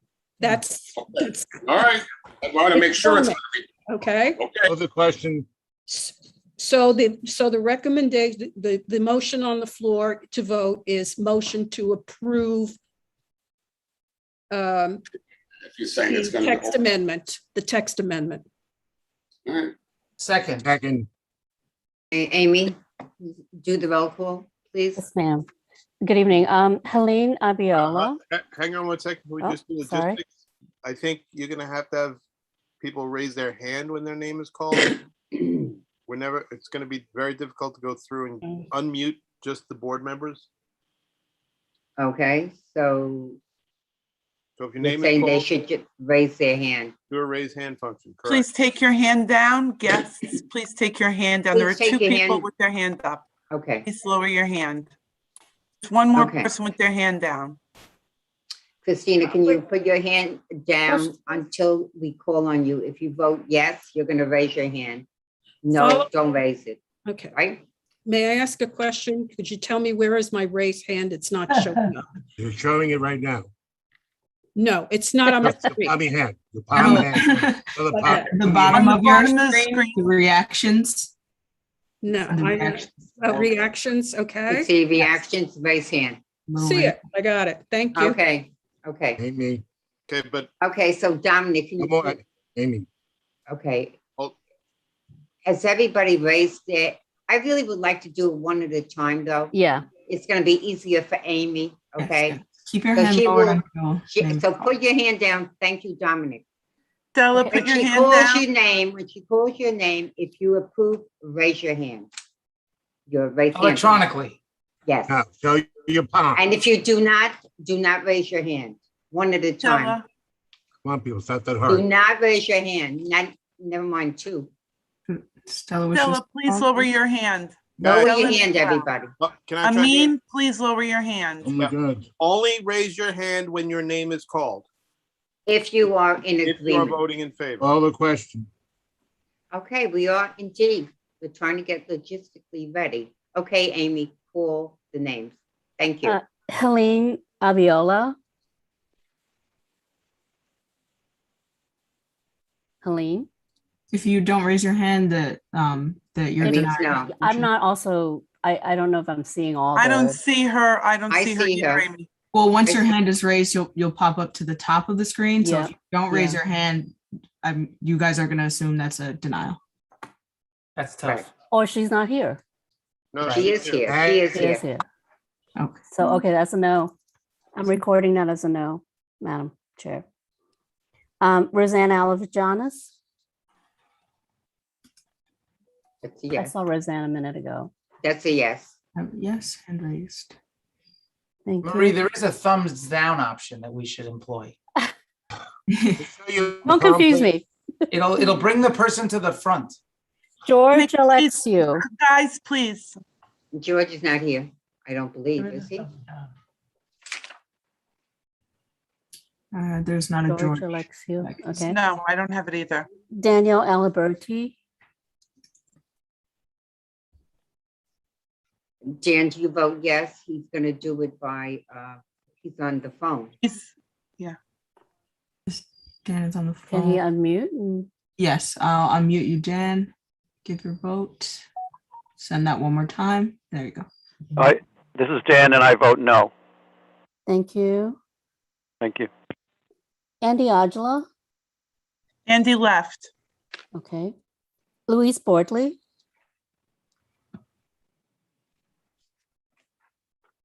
Is that a no? Should we take that as a no, or is she not here? L-U-I-S-E. She's not coming up. I don't think she's here. I don't see her either. No. Shoma. Is Shoma here tonight? Shoma is not here. Okay. And Bruno. Not And is here. not here. Jerry Caliendo. Jerry's here. No Shake his response, head so no. that's a no. Okay. He's shaking his head. Iraq Shahansky. This goes to the council. Iraq can't vote. Okay. Jean Marie DeLeva. No, she's no. Antonella Di Severio. Antonella? I think this is a no. Let's double check. No, that's a no. She is here with no hand raised, so. That's a no. Recording that as a no. Katie Elman. I don't know that Katie Katie's Elman still has here. thumbs down. Thumbs down, no. I'm recording Katie as a no, or? No, as absent? thumbs down. Okay, got it. I'm searching the names on the side for you, so. Elizabeth Arion. No. Thank you. Mackenzie Fakwa. Not here. She's here. No. Dean Faratovic. Dean. D-E-A. Dean is a thumbs down. Thumbs No. down. Shahanas Hamdi.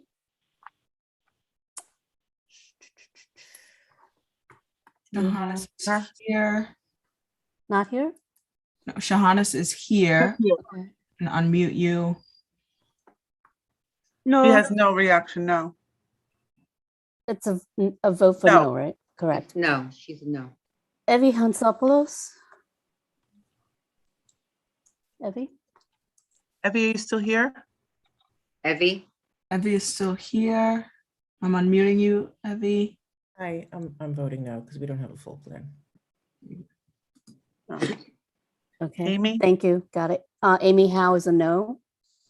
Helen Ho? I don't think Helen? she's here. I didn't see her. Vanessa Jones Hall? I don't see Vanessa? Vanessa. Melissa's not. Rich Kusami? A-N-E. Richard? That's a yes? Hand is up. Richard is a yes. Nancy Conopole? I didn't see her. Nancy is not here. Amar? Amar Khan? A-M-R. Amar She's is here. No response, no. No, I'm here. It's Yeah. Amr, and I vote yes. Oh, you Vote vote yes. Thank you. Yeah.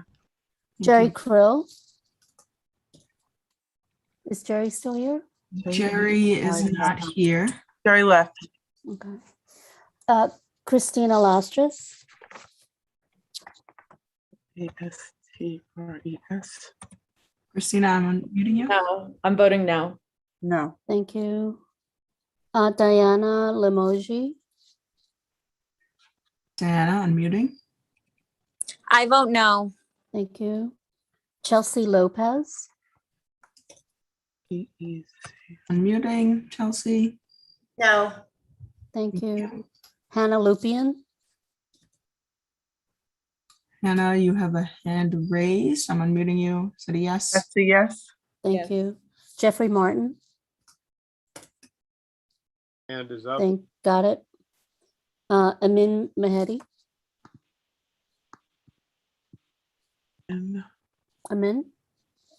He does not have his hand up. He does. Now he does. Oh, he just changed it. Sorry. Got it. Tony Maloney? Is Tony still here? Tony is not here. He left. Okay. Doreen Mohammed? Doreen is not here. She left. Okay, Eric's not here. Stella Nicolau? Stella? Stella was here. I'm unmuting you, Stella. No, thank you. No. Got it. Mary O'Hara? Not here. Dino. Dino Panagoulis? Thumbs down. Thumbs down. Juliet Payab? I didn't see Juliet. Let me double check. Yeah, Juliet I is got it here. unmuted.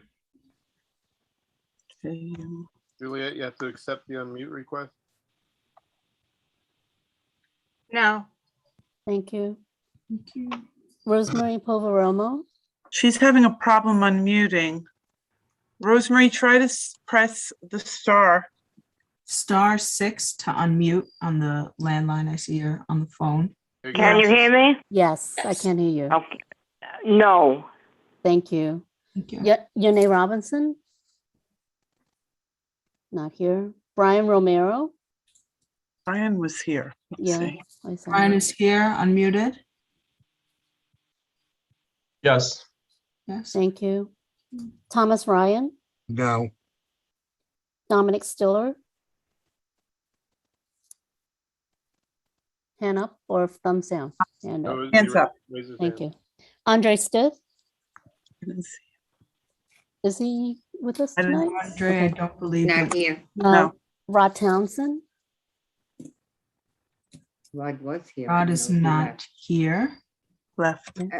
No, he voted, no, wait, he voted thumbs down. Okay. Amy.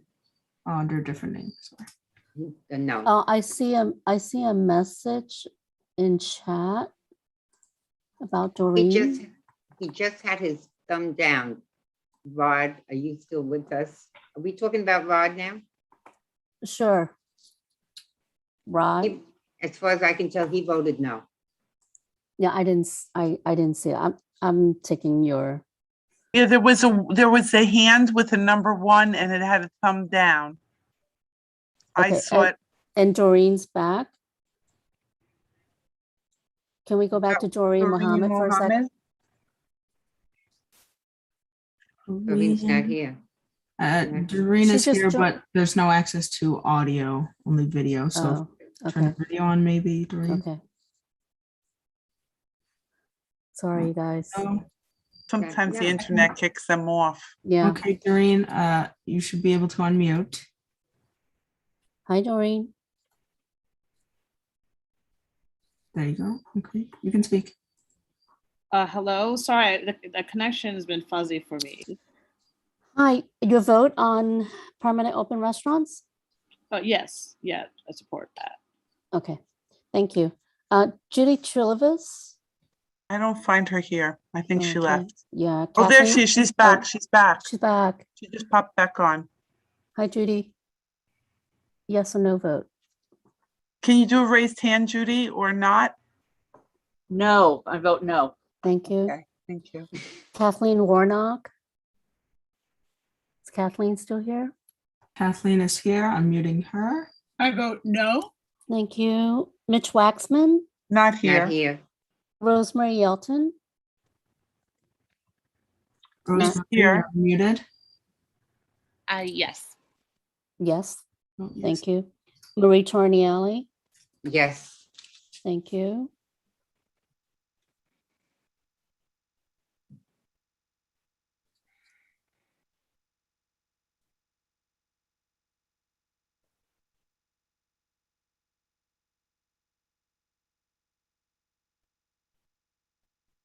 I have 11 in favor and 22 against. Okay, so the motion does not carry. 22 opposed, 11 to 11 to approve. Thank you. Thank you, Amy, for your Thank you. patience Oh, tonight. no. We'll figure out this thumbs down and thumbs up. Yeah. Well, we're gonna have to figure it out real soon. So Mark, is it difficult for you to unmute everybody? We can unmute everybody, but that's everybody. Well, as you were announcing the names, if you just give us like 1 second to Yeah. search it, I was able to do that fairly quickly. Okay, It wasn't hard. yes. Yeah. the Oh, exception of okay, some so people. that's great. If you It can do wasn't that, hard. that will be great. Thank you so much. No problem. Okay, so Elizabeth, what Kevin? 31st Street and Hoyt Avenue rezoning. Thank you. So the request now is for a motion on the rezoning, which would rezone the east side of 31st Street, portion of the east side of 31st Street to C45X and C44 zoning districts, and to amend the zoning resolution to establish an MIH area establish the rezoning area as an MIH area for option 1 and 2. May I have a motion on the floor? Is there someone? Jeff Martin? I see Amin's hand is raised. Jeff's hand is raised. Okay, can we unmute? I'm muting, sure. Motion. Okay, Hi, I mean, everyone. making a motion? Yes. Oh. Yes. Also Kathleen. Seconded. I'm sorry, what was the motion? What is the motion? So no one's made a motion. And I wanted to make one, but if someone got there before me, I will go along with it. Okay, I mean, What's do you the want to motion? state your motion? Yeah, the motion is we would is that the project is going for the board, right? It is going to be for the favor of this project or against the project. What is your motion to mean? Now the motion is it is that we are going for the vote for this project on the Astoria Boulevard and the Neptune Diner and the whole area. May I interject, Chair? Yes, you may, please. Okay. I just want to point out that the way the motions should be framed in a way that either the motion is to approve the rezoning, to disapprove the rezoning or to approve with conditions. Or you can approve it and then later on make recommendations, which is what we frequently do. So again, the motion should be to approve, to disapprove, or conditionally approve. Motion should be approved. So your motion is to approve the rezoning. No, it's going to vote to disapprove the rezoning. So the motion is to disapprove. That means if you are in favor of the rezoning, you vote no. So That's what I said, that is to approve, so we can vote is for the no. I'm sorry, I got confused. do you want to say no, or do you want to say yes to the Saying disapprove. Yes. Okay. Can I make a motion to make this really easy? Thank you. Yes or Yeah, no? Martin, you can do that. Can I make a motion to approve the project? Because, and I wanted to state this before, but I didn't get the chance. So I don't know if now's the correct time for comments, but and I'll make the motion to approve, and the way that Can we I have a see this second? project. Can we first have a second to your motion? Sure. Second by Tom Ryan. Tom Ryan, thank you. Discussion So- on the motion to approve. So the thought that I have, and the reason that I made the motion to approve this particular project, and I agree with many of the people who, and the neighbors who have commented that this project is out of scale. I 100% agree with that. But the reality is with this project is that the scale of it was determined with the 2010 rezoning. The C43 zoning that was zoned in 2010 that runs the entire stretch of the 31st Street corridor from, I think it's Broadway up to Ditmars, allows for each of the 3 development sites to be developed. They're going to be developed in some way at some point, with no limits on height. Yes, there are floor area ratio limits, which does limit the height to a certain extent, but they can be developed to a point where they could be up to 18 stories. Now, we have seen development along the C43 zoning, along 31st Street that goes up 6 or 7 stories. Is that out of scale for this neighborhood? Yes, it probably still is, even if they only go up 6 or 7 stories. But what I'm looking at here is the benefits of the rezoning include more affordable housing, more housing in general, and more housing next to busy, a subway line and other transit nodes. There's the bus right there, right into Manhattan. So while I agree that this project is out of scale, and I agree with a lot of the statements that were made today with the impacts to the neighbors with development of these 3 project areas, I do feel like this area is going to be zoned, and I think the benefits of this zoning outweigh a lot of just keeping the zone the way that it is and developing as of right. So that's the reason I'm proposing to approve the project and making that motion. Call the question. Amy, I think questions. Sorry. All right, Helen I'm sorry. is open. Helene is open. Hi, Helene Abiola, you have the first vote, please, yes or no? Yes. Thank you. Roseanne Alavijanas. Amy, can I interject? Can we Sorry. ask Mark to unmute all the board members? We're doing it one by one. No, that's well, not As necessary. she calls the name. That's I've not request- necessary. It I've flows request- better if they're all unmuted. I've requested most of them to unmute already. I'm working my way down the list. Okay, thank you so much. That would be perfect. Yeah. Okay, sorry, Amy. That's okay. Roseanne Alavijanas. Is Roseanne still here? Yeah, she has a message to unmute. I'm asking Okay. her again. Give her a No. minute. Thank you. George Alexiou is not here, right? No, he's not here. Daniel Aliberti. Daniel, He needs a minute to unmute. Yep. Bear And with him. yeah, he's on the phone. Yeah, You're unmuted. Daniel said yes. I Thank said you. yes. Thank you. Andy Odula. Left, He's gone. Okay, Louise Bordley.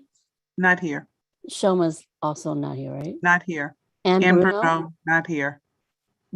Jerry Caliendo cannot vote, right? Cannot vote. Thank you. Iraq Shahansky also, Cannot vote. or is he here? He Yes. was here. He cannot vote. Okay, do I register it as an abstention? Yeah.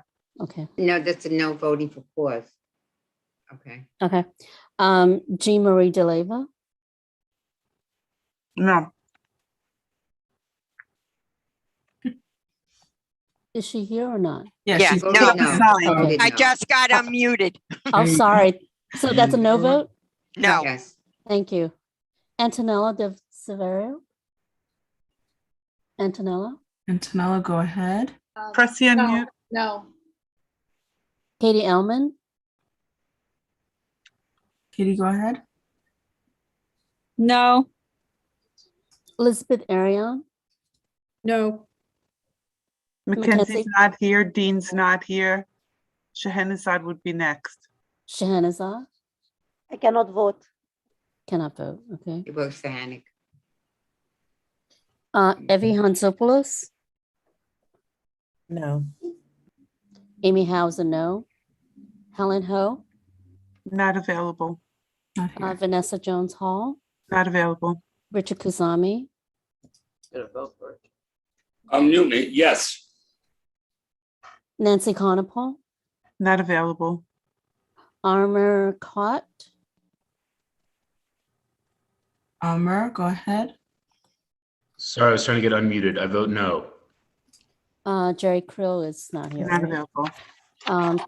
Christina Lastras? No. Diana Limoji? Go ahead. Hello, can you hear me? Yes. Go ahead. I'm voting no. I just want to say, I haven't spoken, but I just want to say there's definitely not enough affordable housing. There's not enough consideration to already overcrowding and transportation and schools around the area. I can't imagine bringing more people into that space. I absolutely agree. That's why I voted no. Thank you. Thank you. Chelsea Lopez? No. Hannah Lupian? No. Jeffrey Martin? Jeff, Sure, go yeah. ahead. Yes. Amin Mehdi? Amen, go ahead. Amin? Definitely no, and I would recommend all our board members to say no. Got it. Thank you. Tony Maloney? Not available. Doreen Mohammed? Doreen, go ahead. No, and I feel the same way that Diana does. Like, it's not sufficient truly affordable housing, not the nonsense affordable housing that they posted. We don't need more luxury housing in Astoria or anywhere in New York City, to be honest. Thank you. Eric Mouché's not here, right? Not available. Stella Nicolau? No. Mary O'Hara, not here. Not available. Dino Panagulias? No. Juliet Payaba? No. Rosemary Poveromo? She needs a moment. Rosemary, go ahead. Unmute, press star 9. Can you hear me now? Yes. Can you hear me? We can hear Okay. you. With deep concerns for area residents and obscene overdevelopment in Queens County in general, I am proud to vote no. Yanae Robinson? Not here. Not here. Brian Romero? Voting for Astoria tonight. I vote no. Thank you. Tom Tom Ryan. Ryan? Staying for cause. Got it. Dominic Stiller?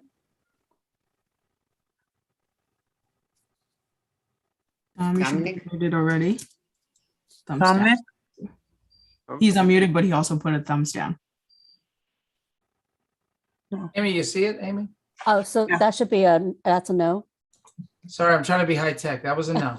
Thank you. Andre Stitt, not here. Rod Townsend. Here. Oh, now I see it. Follow. Now I see it. Rod is Rod Townsend. Judy. Yeah, I'm in the office. Is Rod here? Rod. Or he left? He left. He's not here now. Rod is not I here. see him. I see him. Yeah, he's He said here. no. He voted in the chat. Who's people? Okay. Okay. Thank you. Sorry about that. Judy Trilivis is the next one, Amy. No. Okay, so Rod was a no, right? No. Correct. Judy Trilivis. No. Kathleen Warnock. I believe we can change the way this neighborhood is perceived. I vote no. Mitch Waxman. Not here. Not available. Rosemary Yelton. Absolutely not. Marie Tornielli. No. Thank you all. Just give me a second. 1, 2, 3. That's 4 in favor.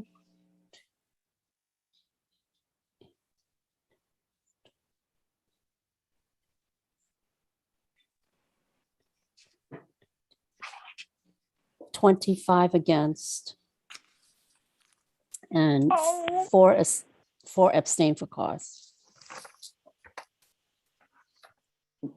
Thank you all. I'm sorry, 25 against, 4 abstain for. Nobody voted yes on this project? I thought I heard that. Yeah, Four 4 yes. people. Four in 4 favor. yes. Oh, 4, and how many abstained for, didn't Four. vote for 4? 4 abstain more. for cause. Okay. The motion failed to approve the rezoning. 25-4, and 4 not voting for cause. Thank you all for your patience. Okay, we're moving on because I know everybody wants to go home, right, by now. Any elected officials or their representatives want to speak, can you kindly put your hand up? Please limit your time. Yes, short and sweet.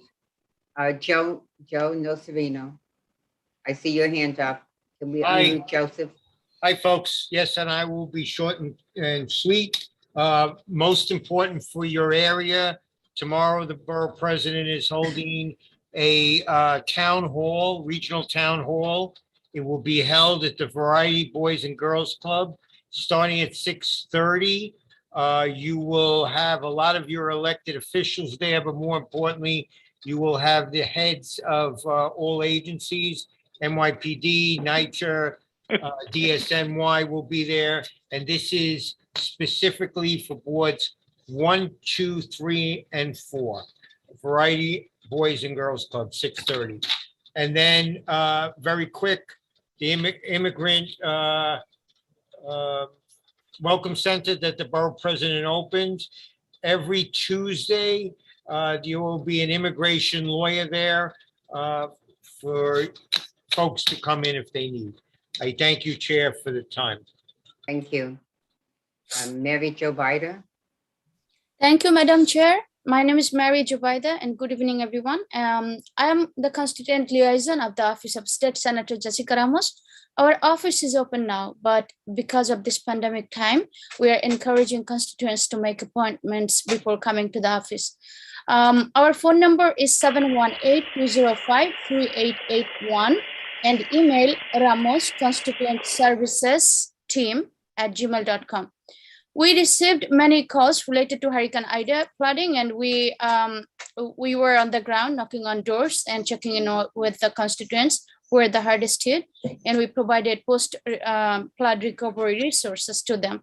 Anyone needing help, please call our office. We also received many calls related to Excluded Workers Fund. The application is going on, and we are helping the applicants on Friday if they need help to fill out the application. So once again, please call our office. We have a doc too. I cannot share on the chat. And we request people to fill out that forms so that we can make appointments for them. And thank you again. it was nice seeing you again after this long summer break. Thank you. Good night. Anita S., you representing elected official? Anita, go ahead and unmute. There you go. No, I just wanted to, I was the one that put the petition together for the oppose of the rezoning of 31st and Hoyt. I just want to thank everyone on the community board. I really appreciate your vote and thank you for taking the time to read everything that I submitted. Have a good night. Thank you. Thank you. Actually, thank you all for being here tonight. I know it's been a long meeting, but we did what we should, which is listen to the community, each and every one of them, whatever their viewpoint. Are there any other elected officials who wish to say a word? Any member of the public wish to speak? I see Shamina Rahman. We have exactly 2 minutes. There you go. I'm sorry, I see I'm someone. Shamima Rahman. I'm from the office of Jessica Gonzalez Rojas, Assembly Member for District 34. Our offices is open for appointments. If you have any damages from Ida, you can make an appointment. I'll put our phone number and our email in the chat to make an appointment. Upcoming, we have a paper shredding event on November 13th. It's going to be in Woodside. And we also are having, and the Woodside is going to be at the PS 398Q. It's from 10 a.m. to 2 p.m. The address is 69th Street and 34th Avenue. And the limit is 5 boxes. And we're also having appointments for emergency rental assistance and for the Scooter Workers Fund. I'll put all that information in the chat. Thank you. Thank you. Thank you, Shamina. Louis Sosa? Louis? Good evening, everyone. This was an amazing meeting. First, I'll try to be really short. I'll try to be like 90 seconds short. I just want to commend the wonderful woman who put together that petition in regards to the zoning.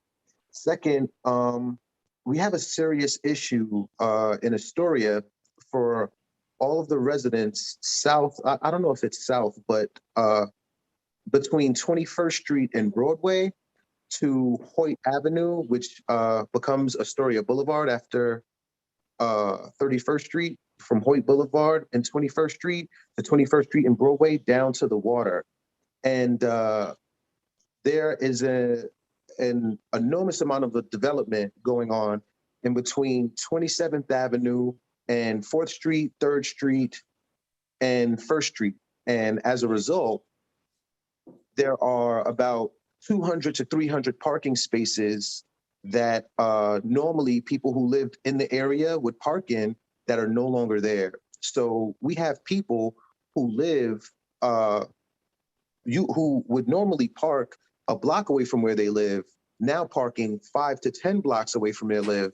And this has become a ripple effect to where someone who would park on 1st Street now parks on 14th Street. And then someone who would normally have parking on 14th Street is now parking in the Astoria Park parking lot for the night. So I'm thinking of a way to alleviate this congested parking issue, which is affecting many residents of Astoria, by converting some of the leftover and existing parking spaces from vertical parking to parallel or diagonal parking. So I'm welcoming any assistance in regards to how I can help fix this issue. I will definitely be ready to present in the next community board meeting with, like aerial views and plans and just like some suggestions, because this is a real issue and it's having a ripple effect. It's to the point where there's so much development that it's having a ripple effect beyond. I understand. So Louis, I see, I'm sorry, I didn't mean to cut you off. You contact Florence, district manager, Florence, who's on the call tonight. Contact her, 626-1021. Florence, can you put that in the chat? And we will probably call, it's a great idea to be investigated. Start with Florence and maybe we'll have a transportation committee meeting about that. No problem. Okay, thank you so much. Okay, anyone else?